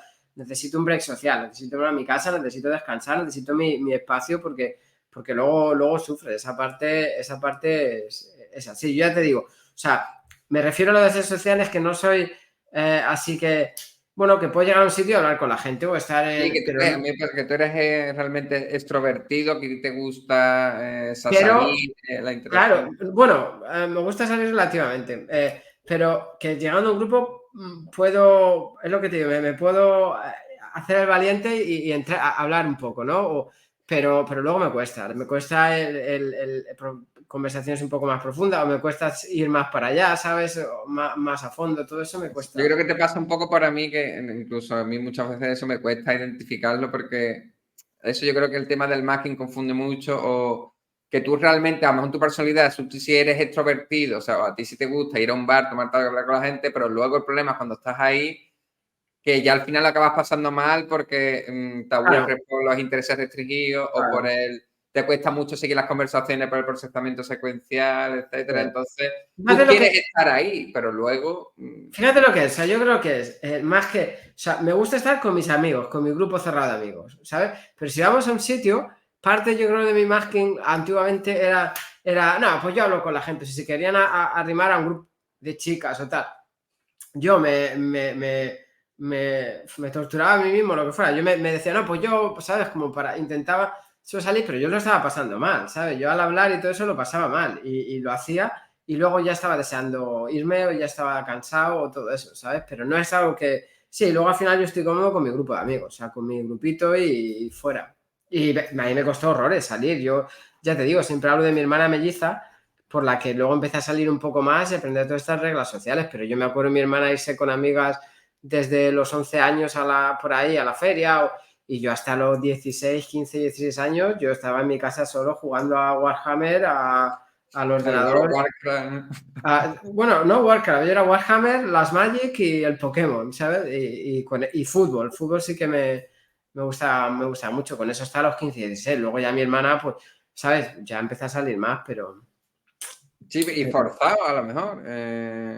Sí, Porque tú forzado, tampoco forzado. sabes al 100% si era genuino tu decisión, o sea, 100% libre, ¿no? Porque tú no sabes hasta qué punto tú estás un poco condicionado de tú pensar, no, hay que salir porque tengo que salir, porque eso es lo que hace todo el mundo, porque es lo que me pasa, porque no salgo. Claro, y ya veía a mi hermana, y yo me acuerdo venir a las amigas, luego es que los niños somos, venían pues a mi casa a buscar a mi hermana con 11, 12 años, ella ya se iba a la feria y me decían, ¿y tú no vas? Digo, sí, luego voy, me decían, ¿con papi y mami? Y yo, sí, pues no lo pillaba, que se estaban riendo de mí, ¿sabes? No lo pillaba que me estaban vacilando con eso, pero es lo que me apetecía. Yo estaba porque es que tampoco, todas esas conversaciones, ¿no? Que tenían un niño de 11, 12 años, que son normales, o de 10, ¿no? De chicos, chicas, yo a mí no me llamaba la atención, yo me aburría con todo ese tipo de conversaciones, con esas Claro, pero cosas. tú estás ahí forzando.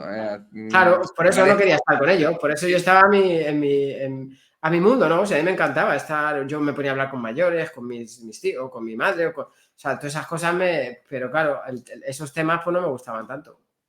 Claro, yo, por ejemplo, esto siempre mucho lo he pensado, sí. Bueno, si yo hubiera tenido el diagnóstico con 13 años, pues nunca hubiera tenido mi época, digamos, de rebelde de salir por ahí, porque al final, yo sí recuerdo, yo pasé, digamos, un poco de ser el típico friki de jugar a Dragon y Mazmorra, jugar al WoW, no salir de mi casa ni para que me dé el sol, a ya llegar a esa edad como tú realmente tienes las ganas, ¿no?, de salir, ¿no? No, porque no seas autista no quiere decir que no te pueda gustar salir o que quieras beber y hacer un poco lo que hace todo el mundo. Lógicamente también potenciado por el masking, ¿no? Por eso inconsciente de decir, coño, es que no es normal estar encerrado, ¿no? Sobre todo en la época nuestra, porque ahora ser como friki está bien visto, gracias a los streamers, gracias al Sí, Rubio. Pero en nuestra época eras el tonto, ¿no? O sea, sí, tú sí, tenías sí. en mi época no recuerdo, los guay eran los típicos, los surferos, ese estilo, ¿no? Porque ya hacía botellones con 15 años, ¿no? Lo típico, por el botellón el fin de semana, una fiesta en casa de Pepito. Y entonces el lunes lo comentaban. Yo llegaba el lunes y ¿qué has hecho el fin de semana? Claro, tú no vas a contar que estás jugando al Call of Duty 2 todo el fin de Sí, semana, sí, porque sí. te da vergüenza, ¿no? Oye, ¿cuántos años Entonces, tienes, Javier? era un poco eso. ¿Qué? ¿Cuántos años tienes? Yo 31. Ah, no, muchachos, yo les voy a decir unas cosas. Los nerds dominamos esto mucho antes del Rubius, ¿eh? O sea, yo sé que ustedes son treintañeros, pues yo tengo 43 años y no, yo les voy a decir que ser nerd estaba bien visto mucho antes, ¿eh? Por lo menos una década antes, ¿eh? Ya, Sí, ya pero un poco nadie se trataba de de estar dónde jugando vivieras, videojuegos. ¿no? Un poco de dónde fueras, ¿no? Donde yo vivía al menos era lo peor, era, vamos, te crucificaban, ¿no? Llegaba, yo recuerdo una edad ya, o sea, yo creo que eso fue también uno de los motivos de hacer masking más propiamente dicho, más de ya de empezar a renegar de tu propia esencia. Recuerdo como el primer clic que tuve perfectamente, que estaba, creo que era segundo de eso, puede ser. Y yo tenía, ¿os acordáis de MySpace? Puede ser que era como lo... MySpace. Sí, sí, sí. Claro, pues cuando salió eso, pues yo me hice un MySpace que era el blog del anime o algo así, que era de fricadas, ¿no? Que en Claro. aquella época mi interés profundo era el anime, que era toda la época de cuando salió Naruto, Full Metal Alchemist, todas estas series, ¿no?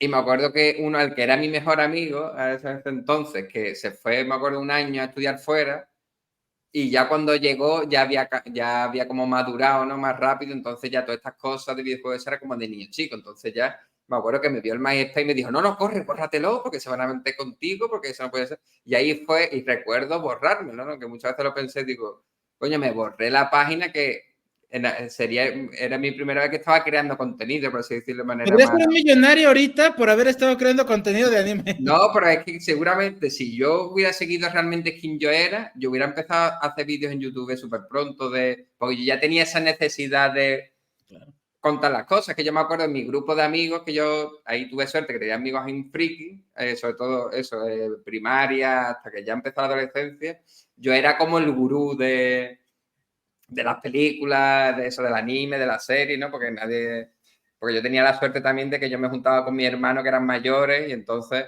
aunque yo era del 92, pero yo me crié culturalmente, ¿no? Pues viendo Terminator 2, Conan, o sea, un montón de películas y cosas que los de mi clase es que no tienen ni idea, o sea, no sabían lo que era un viaje en el tiempo ni nada, ¿no? Wow. Entonces, pues seguramente si yo no, si hubiera sido, tenido el diagnóstico y yo no me hubiera despersonalizado por el masking, pues yo a lo mejor hubiera empezado a subir vídeos en YouTube de fricada o de jugando videojuegos y tal súper pronto, ¿no? Pero claro, yo recuerdo que ya fue como empezó poco a poco mi proceso de eso, de anulación de mi verdadera identidad, ¿no? Un poco por eso, por integrarte, para que no se metan contigo. Y eso, claro, a la larga pues me trajo un montón de consecuencias, ¿no? Porque es que ya lo peor que te puede pasar es despersonalizarte, ¿no? Porque una cosa es que dejes de hacer algo porque ya no te gusta y otra cosa es que la reprimas, ¿no? Claro. Claro. Oye, ¿y ahora eso cómo lo ves aplicado a la paternidad? O sea, ahora que puedes ver así con tanta perspectiva lo que fue tu adolescencia, tu niñez, toda esta parte, digo, evidentemente de la que te acuerdas, porque como bien decimos, no se acuerda de los 3 años. Pero eso, ¿cómo lo ves aplicado a tu paternidad? O sea, ¿tú cómo vas a tratar de aplicar ese conocimiento que tienes ahora en el futuro a, pues herramientas de padre, al fin y al cabo? Pues bueno, pues suponiendo que, ¿no? Pues Carlos Javier a lo mejor en un futuro fuera te grado 1, para que me entendáis, ¿no? Pues yo sé realmente lo que te interesa transmitir es un poco para que no le pase todo lo contrario que pasa a mí, sino que pueda ser él mismo siempre en cualquier contexto, que nunca finja, ¿no? Que nunca tenga que agradar a los demás, ni nunca mejor solo que mal acompañado, no forzar una amistad simplemente porque es lo que te toca, y siempre es que estudie lo que le dé la gana o que haga lo que un poco sería en esencia eso, ¿no? Tomar las decisiones lo más libre que pueda, ¿no?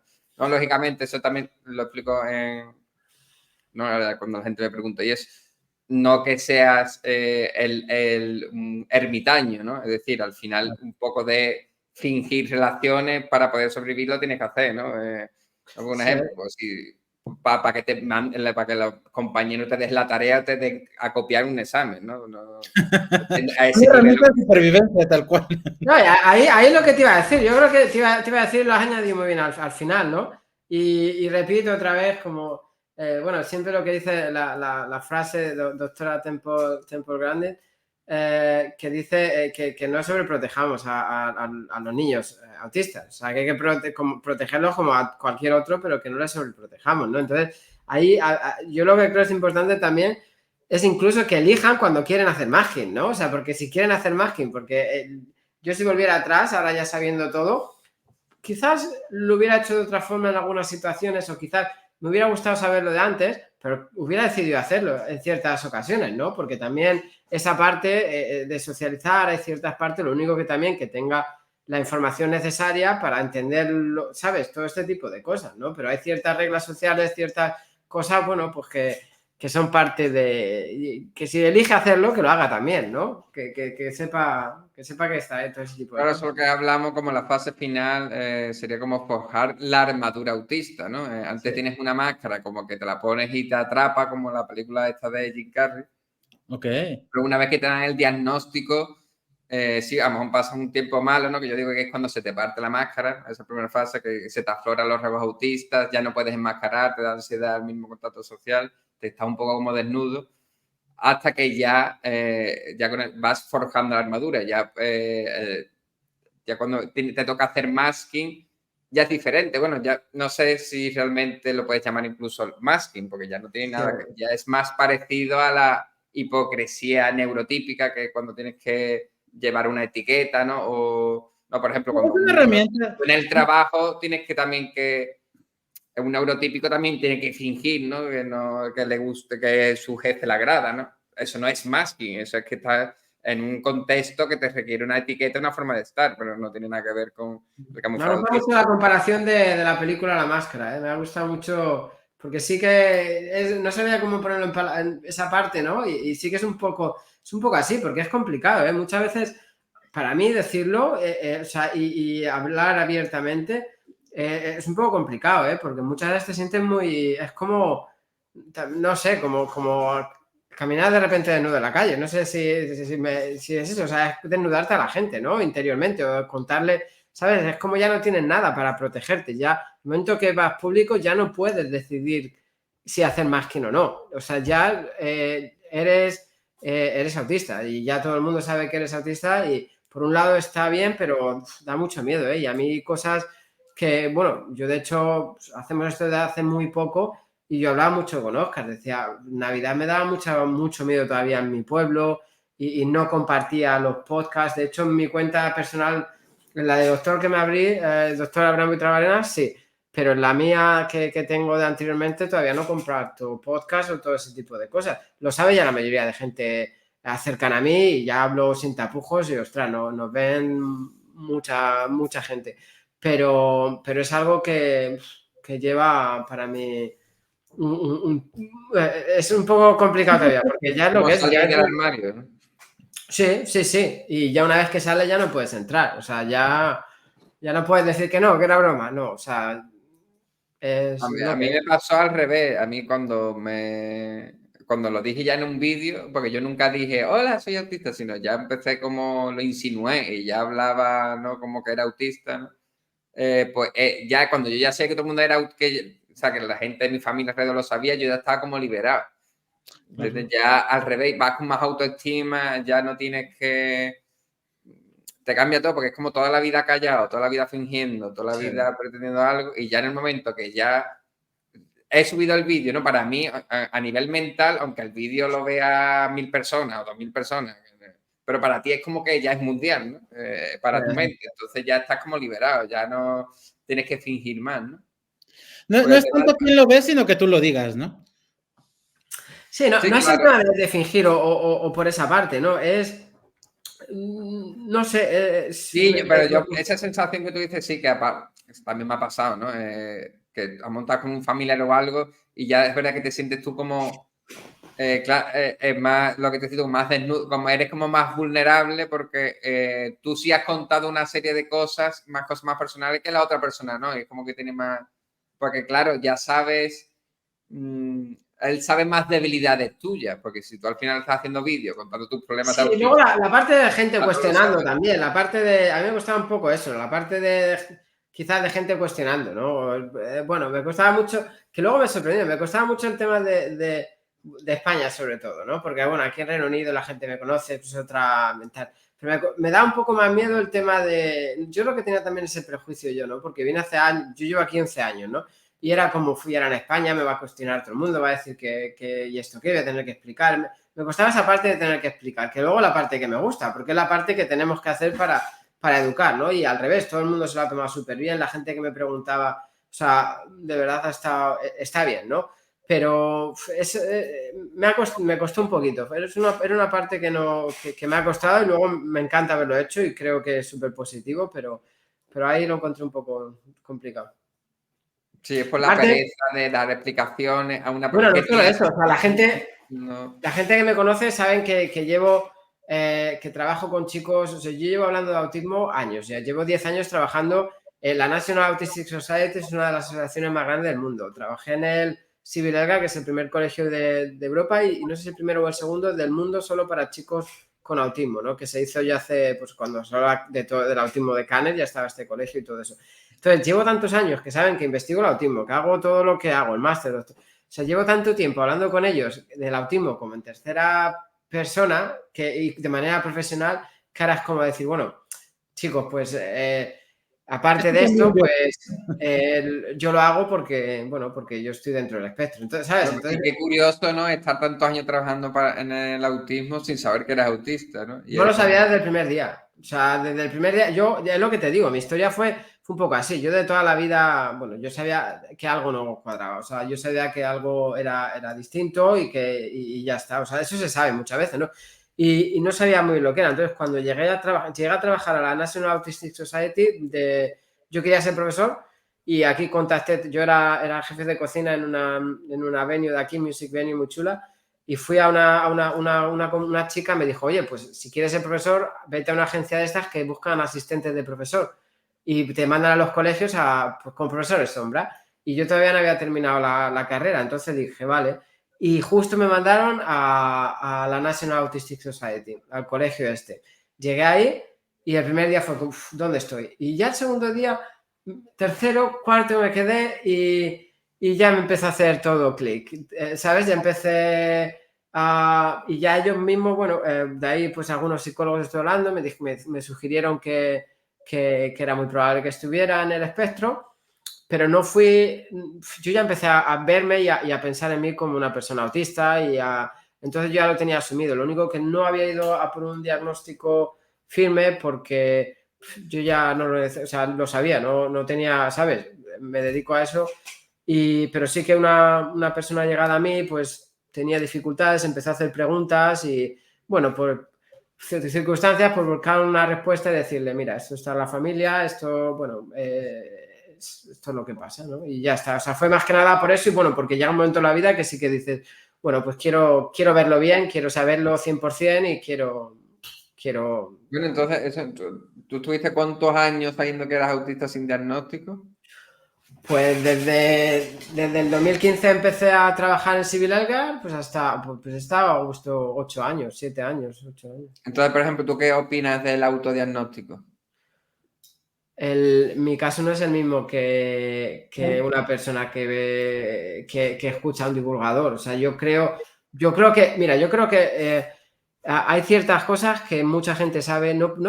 Quizás si no tienes información sobre autismo, no sabes lo que es, pero yo sabía, sin saber lo que era el autismo, yo sabía que yo de pequeño tenía muchas dificultades, yo sabía que aleteaba, yo sabía que, encima porque yo me podía comparar con mi hermana. O sea, en ese sentido mi hermana era totalmente distinto. Entonces sí que, bueno, yo no tuve problemas con con el lenguaje relativamente, porque el problema de dificultades con el lenguaje es la comunicación, bueno, dificultades para entender cierto tipo de comunicación, todo eso sí. Y yo hacía cosas, decía, en vez de escuchaba sonidos, los repetía, o sea, era muy colálico. Hay cosas que, entonces sabes que, y tú sabes que estás haciendo masking, tú sabes, sin saber el nombre, sabes qué cosas, entonces...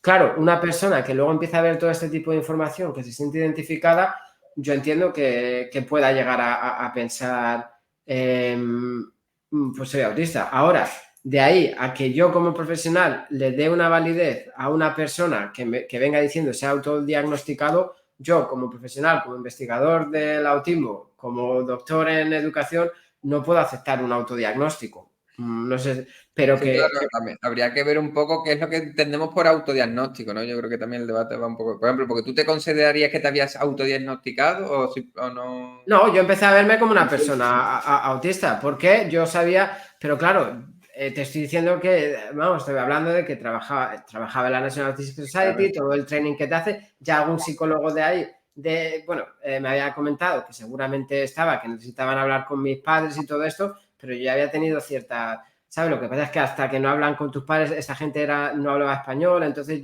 Para mí era un proceso porque yo vivía aquí, yo tenía que hacerlo en España. Era mucho lío, ¿no? Claro, entonces, pero a mí no me... Yo creo que los profesionales están ahí para algo y tienen algo extra que una persona sin información. Y siempre para ese tipo de diagnósticos es bueno que alguien te observe de fuera, porque muchas veces no nos podemos ¿sabes? Te sugestionas Claro. o ciertas cosas, pero a ver, y luego aparte también te digo, o sea, yo aparte de eso tengo un máster en autismo, tengo otros 2 másteres, doctor, ¿sabes qué? Entiendo de eso, pero vamos, yo nunca hubiera dicho a nadie o nunca me hubiera creído 100%. Yo creo que yo necesitaba una propia evaluación externa para luego poder decir, hablar con mis padres. Nunca hubiera hablado con nadie al respecto sin haber tenido un diagnóstico formal. Un poco como en estos reaños, no sé si te enteraste Sí, sí, que igual, que él es un poco como, es muy parecido a tu caso, un montón de años investigando el autismo, dedicándose al autismo, sin saber que es autista hasta que llega un punto que ya lo empiezas a sospechar, ¿no? Como en tu caso, que te sientes identificado con todo el conocimiento que él tenía. Pero claro, le hicieron un diagnóstico otra persona. Él no hubiera dicho nunca soy autista, me he autodiagnosticado, ¿no? Claro, no. Y lo más importante es sobre todo envolver en el proceso de diagnóstico a los padres, ¿no? Porque claro, hay ciertas cosas, o sea, no lo sé, o sea, luego llega un momento, claro, al final esto es conversación, observación, todo esto, ¿no? Es como cuando hablan de la 2. Está bien para identificar ciertas cosas, pero la 2 no te diagnostica, ¿no? Entonces, todo este tipo de cosas sí que luego puede haber, claro, porque dices a lo mejor, ostras, pues puede ser, yo lo que quería tener es algo firme y que no tuviera yo mismo pensamiento de decir en el futuro, soy yo que a lo mejor me he sugestionado con tanto conocimiento que tengo y estoy contando esto ¿sabes? Al profesional, ¿no? Entonces yo quería que mi madre estuviera ahí, o sea, por su parte, tuviera su entrevista. Mi madre fue la que lo hizo, y eso para saber de verdad, o sea, para contarle cómo era de pequeño, ¿no? Y que hubiera un diagnóstico firme y un diagnóstico diferencial y que no hubiera ningún tipo de duda, ¿sabes? Es que luego es eso, ¿no? Luego hablo con... Mira, por ejemplo, yo vivo con una chica que trabajó conmigo en la National Autistic Society, y ella me conoce de aquí, bueno, sabe que soy un poco peculiar de vez en cuando, pero no es algo que ella tuviera tan claro, ¿no? Ella... Y cuando mi madre estuvo aquí en octubre, y ella le preguntó a mi madre, por curiosidad, decía, oye, ¿y cómo era Abraham de pequeño? Y mi madre le contaba todo.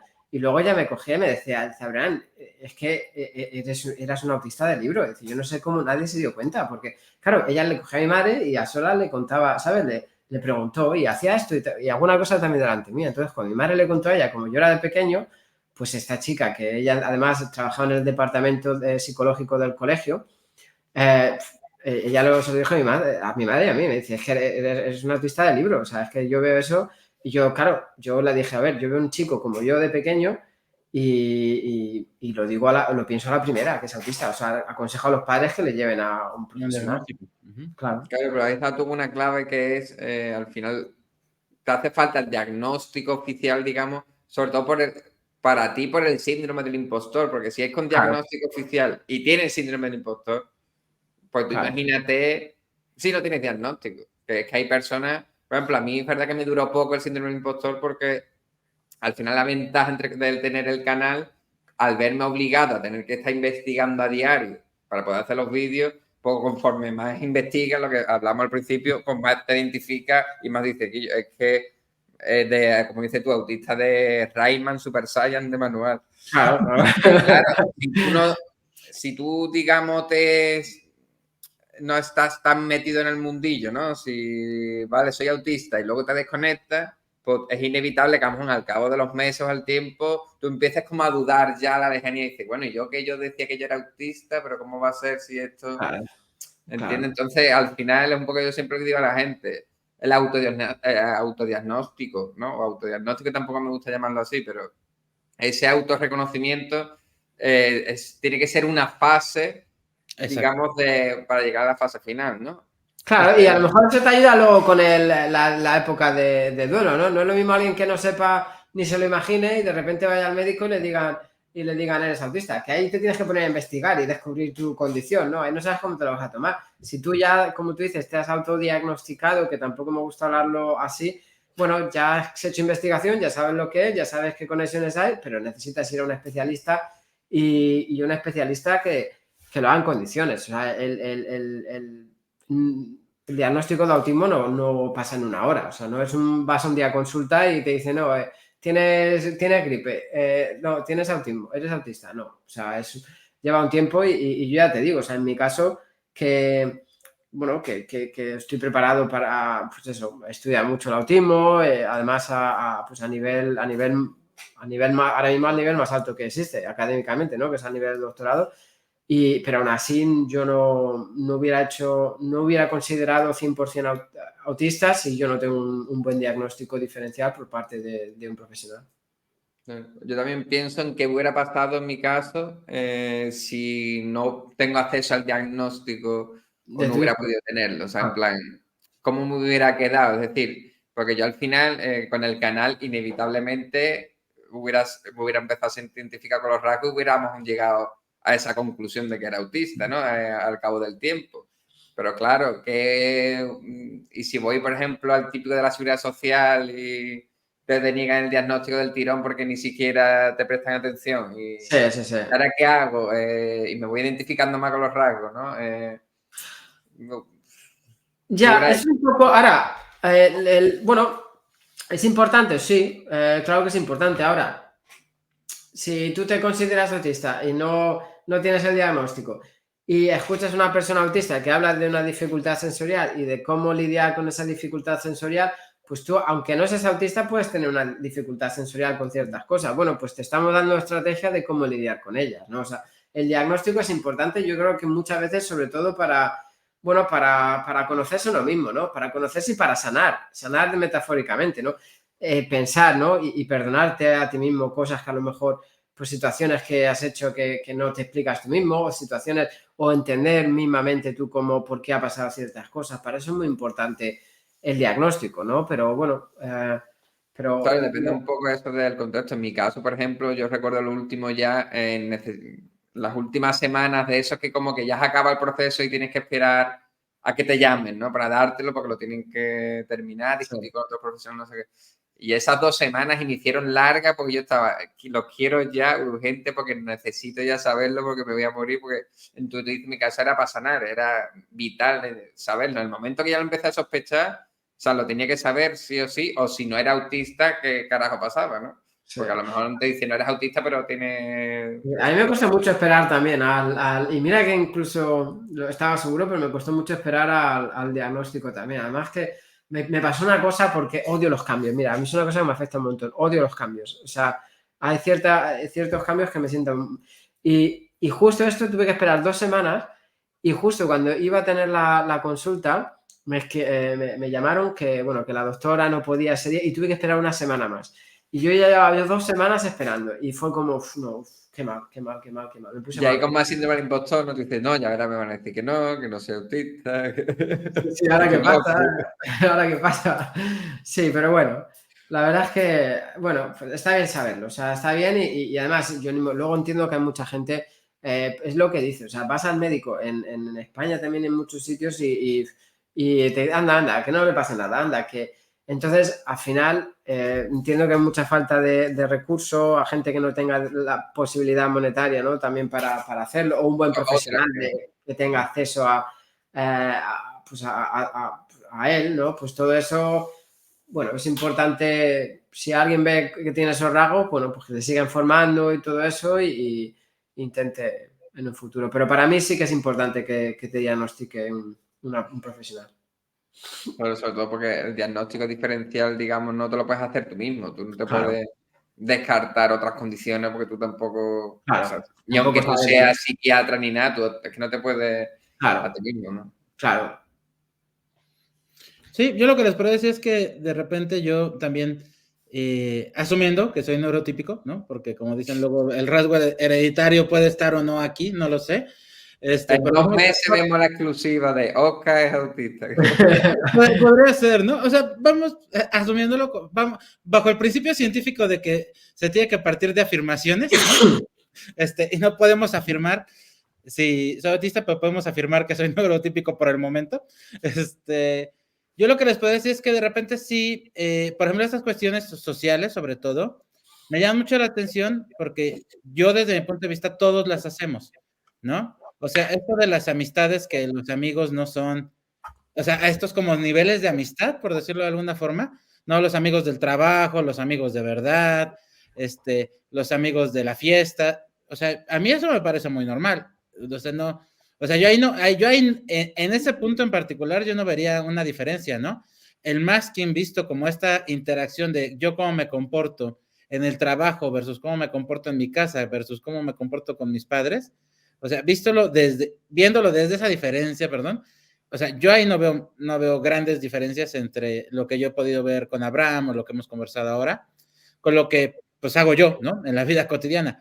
Ya lo que sí son otras cosas, ¿no? O sea, otros enmascaramientos mucho más presentes o estas cuestiones sensoriales o este tipo de cosas. Pero, por ejemplo, me llama mucho la atención cómo definías el concepto de amistad, ¿no? De un amigo de verdad es con la persona con quien puedes ser 100% tú mismo. Yo creo que eso no existe. ¿No? O sea, yo creo que uno solo es uno mismo consigo mismo, porque al final siempre Bueno, termina, a un 100%, claro, siempre vas a adaptarte un poco a la persona con la que estás, ¿no? Porque es difícil ser uno mismo también, incluso, ¿no? Entonces, por ejemplo, yo cuando lo decías así decía, yo ahí sí creo que es como algo un poco idílico, ¿no? No creo que no puedas llegar a encontrar una amistad con la que seas 100% tú mismo, ¿no? Pero sí entiendo esta parte en la cual, también enmascaras demasiado de ti mismo, ¿no? Partiendo como eso, ¿no? De decir que eres autista públicamente ante todos y partir, no de que te tengas que presentar de esa forma, pero que no tengas la necesidad de ocultarlo. Sí. Es diferente. No que tengas la necesidad de decirlo, pero tampoco de ocultarlo, ¿no? Y de repente decir, ¿saben qué? No es por nada, yo no quiero seguir hablando de esto porque ya me aburrió o ya estoy cansado de estar aquí, necesito irme 20 minutos o 1 hora o lo que sea necesario. Tener esa posibilidad con la gente, ese nivel de confianza con la gente, eso sí. Que la gente lo entienda, claro. Pero tú ten en cuenta que, a ver, el camuflaje autista no es solo ocultar tus rasgos autistas. Estamos hablando que, al final, por ejemplo, el masking es solo una parte del Pequeñito. proceso más complejo que es el camuflaje. Ok. Estamos hablando, claro, la primera fase del camuflaje, que sería la asimilación, o sea, la compensación. Ahí estamos hablando que tú ahí estás copiando la forma de hablar, la prosodia, la forma de los gestos, porque tú entiendes de forma inconsciente que los tuyos o no los tienes o no son válidos. El acento, las posturas corporales, eso no lo hace un neurotípico. Tú, ¿me entiendes? A ese nivel. Es más, te voy a poner un ejemplo que me pasó hace poco. Es que ya yo, el otro día que quedé con uno de estos colegas neurotípicos para beber y demás, pues me di cuenta de una cosa que yo siempre hacía, pero que nunca había caído en cuenta. Es que llegó un momento a las 2 o 3 horas de estar con él que estaba yo copiándole su forma de hablar. Es una cosa que yo siempre hago que no me he dado cuenta. Y yo ahí, y después al día siguiente, en el momento me percaté, yo dije, hostia, estoy haciendo que esto forma parte de lo que es la compensación, pero ya teniendo incluso el diagnóstico. Pero eso pasa mucho igual. Y en ciertos escenarios o en ciertas situaciones, yo tiendo a hacer los gestos de ciertos amigos y luego me doy cuenta, ¿no? Pues aquí pues esto es lo que hace mi amigo en tal situación. O bromas, ¿eh? Hay bromas que no me hacen ni gracia y sé cuándo soltar ciertas bromas en ciertos sentidos y aparte luego hace como si, ¿sabes? Como si me estuviera. Pero además son cosas que me han contado o las cuento de la misma manera, justo, o los mismos gestos que veo que hacen algunos amigos en distintos entornos. Es verdad, a veces no te das cuenta o tal, o quizás es porque sabes que, bueno, que yo visualizo un poco, tengo esa situación que ha sido successful, que ha sido exitosa y todo el mundo ha hablado con él, o todo el mundo eso, y luego tiendo a comportarme de esa forma en cierto ámbito, luego cambio a otro ámbito y no hago ese gesto que haría en ese momento. Yo les voy a contar algo, ¿no? En este sentido de apertura, no porque quiera yo convencerlos de que soy autista, sino, insisto, partiendo de la presunción de que soy neurotípico, tal vez sea algo que también hacemos los neurotípicos. Yo, por ejemplo, esta parte de imitar cosas, yo creo que yo lo he hecho. Y yo, por ejemplo, algo que sí hacía y que ahora a la distancia me parece un poco extraño, es que yo planeaba conversaciones, ¿sabes? Sí. Abraham ve sacando ya el diagnóstico. Sí, o sea, yo planeaba conversaciones. Yo podía estar pensando, si me dicen esto, contesto esto. Si me dicen esto, contesto otro. Yo lo hago un montón. A mí mi chica me dice siempre, dice, ya estás imaginando cosas. Dice, no, cosas que nunca pasan. Dice, ya, además que llego al punto que a veces hasta me enfado. O sea, estoy pensando como si de verdad estuviera pasando. O sea, digo, pues, además siempre lo digo, cuando me digan esto, pues voy a decir esto, y cuando me digan esto voy a decir lo otro, y si me dicen esto digo lo otro, porque tengo la necesidad de saber, o sea, de tener herramientas. Una preconfiguración. Si pasa cualquier cosa, sabes lo que contestar. Entonces me puedo imaginar. Eso es un rasgo característica autista. Primero porque al final tú estás como ensayando previamente, te tienes que planear porque claro, a ti las interacciones sociales no te surgen depende de manera natural, ¿no? Entonces tienes que ir anticipándola eso, entonces te estás como ensayando, ¿no? Formaría un poco también parte del masking. Yo no creo que eso lo haga una persona neurotípica a lo mejor en algún momento determinado para algo muy, muy, muy especial puede ser que lo haga, pero para... Eso sí te podría decir, solo me pasó en una etapa de la vida.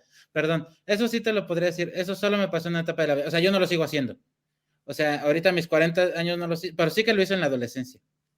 Y en la adolescencia sí era casi diario, la verdad. Entonces no sé si puede ser un tema como de madurez, ¿sabes? Pero a lo mejor en esa época un tema de madurez o cualquier cosa, pero ya te digo, es algo muy común, es algo muy común que se hace, pero yo lo hago de siempre, eso es algo que que bueno. O lo de hablar con uno mismo, ¿no? Hablar contigo. Cuando te das cuenta estás hablando en voz alta incluso y discutiéndolo y parece que está... Yo alguna vez he pensado, digo, tendré esquizofrenia o algo, estoy fatal de la cabeza. hasta que no entré en redes y vi que otros autistas contaban que hacían eso, no respiré aliviado, digo, coño, que esto es de... Es una pasada, ¿no? El tema de las redes y todo eso, para eso, volvemos a lo mismo, ¿no? Y es algo que me gustaría que quedase de mensaje, ¿no? Hoy, ¿no? La importancia de todo esto o sea, lo bueno que hace las redes, sobre todo para hablar y para entenderse uno mismo y encontrar gente que, bueno, pero es que además, como el espectro es tan amplio, pues hay gente que cuenta unas cosas, hay gente que otras, aún nos pasan. Entonces, porque luego tiene que haber una cosa peor, ¿no? Porque es importante hablar de todo esto, ¿no? Porque yo creo que solo hay una cosa peor, quizás, ¿no? O más que no entenderse a uno mismo, que no saber si eres autista o no, que es a lo mejor sentirse raro incluso dentro del espectro, ¿no? Porque si Claro. no encuentras a nadie, claro, al final dices, ostras, pero es que esto me pasa a mí. Y al final te vas metiendo en red, vas hablando con gente y te das cuenta que le pasa a más gente dentro del espectro, ¿no? Porque tú imagínate que te pasan cosas solo a ti, ¿no? Entonces, eso es algo muy bonito de las redes, ¿no? Que se hable de todo eso, ¿no? Y se comparta este tipo de cosas y cada vez se va hablando más. Sí, y partiendo de que si el autismo es una constelación y los neurotípicos somos otra constelación, habrá puntos de la constelación que estén más cerca que otros, ¿sabes? Sí, sí. O sea, habrá neurotípicos que tengan algunas características. Claro, a ver, es que al final los autistas tienen características humanas, entonces normal que los neurotípicos también tengan algunas características, lo que le diferencia es el origen, la forma y la intensidad que se da, ¿no? Esto lo he explicado también muchas veces. Un neurotípico puede tener problemas en las relaciones sociales y entonces como una característica en común que comparte con el autismo, pero claro, a lo mejor es porque le hacían bullying de pequeño. Claro. Entonces sí, tiene problemas para relacionarte, pero ni el origen de esos problemas, ni la forma, ni la intensidad tiene que ver con el autismo. O un neurotípico puede tener alterada la percepción sensorial, o no, puede tener alguna característica autista, claro, lógicamente. Claro. Sí, o sobre todo del habla también hay muchos casos, ¿no? O sea, hay muchos hablantes tardíos que no necesariamente son autistas. Claro que no tiene nada que ver, que se comparten rasgos, ¿no? Y luego entre los neurodivergentes, ¿no? Pues más rasgos se comparten que con los neurotípicos, pero es igual, yo puedo tener déficit de atención y es un rasgo que se comparte con el TDAH, pero claro, es que mi déficit de atención es por a lo mejor es por los intereses restringidos, no por mi forma de procesar información, ¿no? Sí, es un punto en común que tenemos, pero no tiene nada que ver en ese. Es distinto. Totalmente de acuerdo. Oscar, entonces tú has ido ya, has pedido cita para hacerte el diagnóstico, aunque sea para descartar. Tal vez debería. Lo que pasa es que aquí en México es complicado, ¿eh? Y mira, la verdad es que no lo descarto hacerlo en algún momento, pero no es, o sea, no es algo que ahorita tenga prioritario, ¿sabes? ¿Te gusta Naruto? Mira, me gusta Naruto, One Piece, entonces ni ahorrate el diagnóstico. y los videojuegos en general, entonces... Es que no hay ni un autista que no le guste el anime. O que no sea friki en general. En general. A mí me gusta Dragon Ball. Me gusta Dragon Ball mucho. Naruto no tanto, pero Dragon Ball sí. Dragon Ball sí. Bueno. Es que soy más mayor que tú. Yo digo que si no les gusta One Piece es porque no lo han visto, muchachos. Es la única explicación. Yo, por ejemplo, cuando le hice la entrevista a Vicente Nadal, que tiene 65 años, claro, a él no le va a gustar el anime porque en su época no existía, pero él era muy friki de la luna, de las novelas de ciencia ficción, que al final es que hasta Gruña Sukareva en sus estudios, que era el año 1925, la Unión Soviética, señaló que esos niños autistas, ¿no? Que no eran, que se sabía, ahora se sabe que eran autistas, ¿no? Pero que esos niños que ella estaba estudiando, ella detalló, ¿no? Que no le gustaban las mismas cosas que le gustaban a los demás niños, que le gustaban la fantasía, ¿no? De aquella época de la novela. Es decir, que eso yo lo veo, yo siempre lo pregunto a todos los autistas que conozco porque parece que es inherente, ¿no? El friquismo, por así decirlo, ¿no? Todo, muy raro no ver a un autista. Me acabo de ahorrar mucho dinero en diagnóstico. No, y yo tú vas, por ejemplo, al Salón del Manga de México y te pones ahí a hacer rats, test express de eso de autismo y cuál sería la prevalencia ahí, ¿sabes Dios? Podría ser elevada, ciertamente, podría ser elevada. Pero bueno, amigos, vamos cerrando la conversación. Ya Sí, está un buen rato. aquí salto yo. Mira, hacemos alguna pregunta siempre, bueno, como ¿sabes? El programa educativo se llama One Smile to Change the World. A ti no te he contado la historia antes. Y es una sonrisa para cambiar el mundo. El motivo es porque, bueno, a mí me costaba siempre mucho entender bueno, no miraba mucho a los ojos, me cuesta mucho entender ciertas emociones, me costaba, pero la sonrisa siempre la he entendido, ¿no? Es algo que, entonces por eso el proyecto educativo que hacemos gratuito a nivel mundial, bueno, y porque también es importante, ¿no? Una sonrisa. Entonces, una pregunta, no sé si te importará que te haga la pregunta que hago a todos los invitados al final, que es, bueno, ¿qué significa para ti una sonrisa? O la importancia de una sonrisa para el espectro, ¿no? Para trabajar con personas con autismo. Pues, a ver, muy resumido, por así decirlo. En esencia, cuando yo veo, por ejemplo, al final del día, veo a mi hijo sonreír, pues significa que al menos hoy lo he hecho bien. Qué bonito, wow. Bonito. Perfecto. Y esa para mí es la más importante del mundo, cuando yo a él lo veo sonreír y Se me han digo, puesto los bueno, pelos de pues, punteto, qué bueno. pase lo que pase, al menos hoy algo se ha hecho bien que está sonriendo, ¿no? Que al final, más allá de todas las cosas que se pueda conseguir, ¿no? Es un poco porque sea feliz, ¿no? Qué bonito. Muchas gracias. La verdad, Bueno, pues gracias a vosotros por invitarme a mí. no, ha sido una conversación padrísima. Nada, ya te digo, ya estamos en contacto, cuando quieras, hacemos otra Aquí y... habrá gente, haré cuando tú puedas las entrevistas que yo solo sé de que tengo una serie de autismo en primera persona que entrevisto a personas Vale, autistas que me si cuentan su quieres, vida. cuando quieras, Y si quieres... Oscar, cuando tenga el diagnóstico, pues será Me reservas mi lugar porque... Sí, cuando pues vamos hablando, cuando quieras, esta semana, la que viene, o cuando tú me digas, buscamos un ratito y yo encantado. Venga, perfecto. Pues muchas gracias. Hecho. Muchas gracias, amigo. Un Gracias. abrazo. Hasta luego.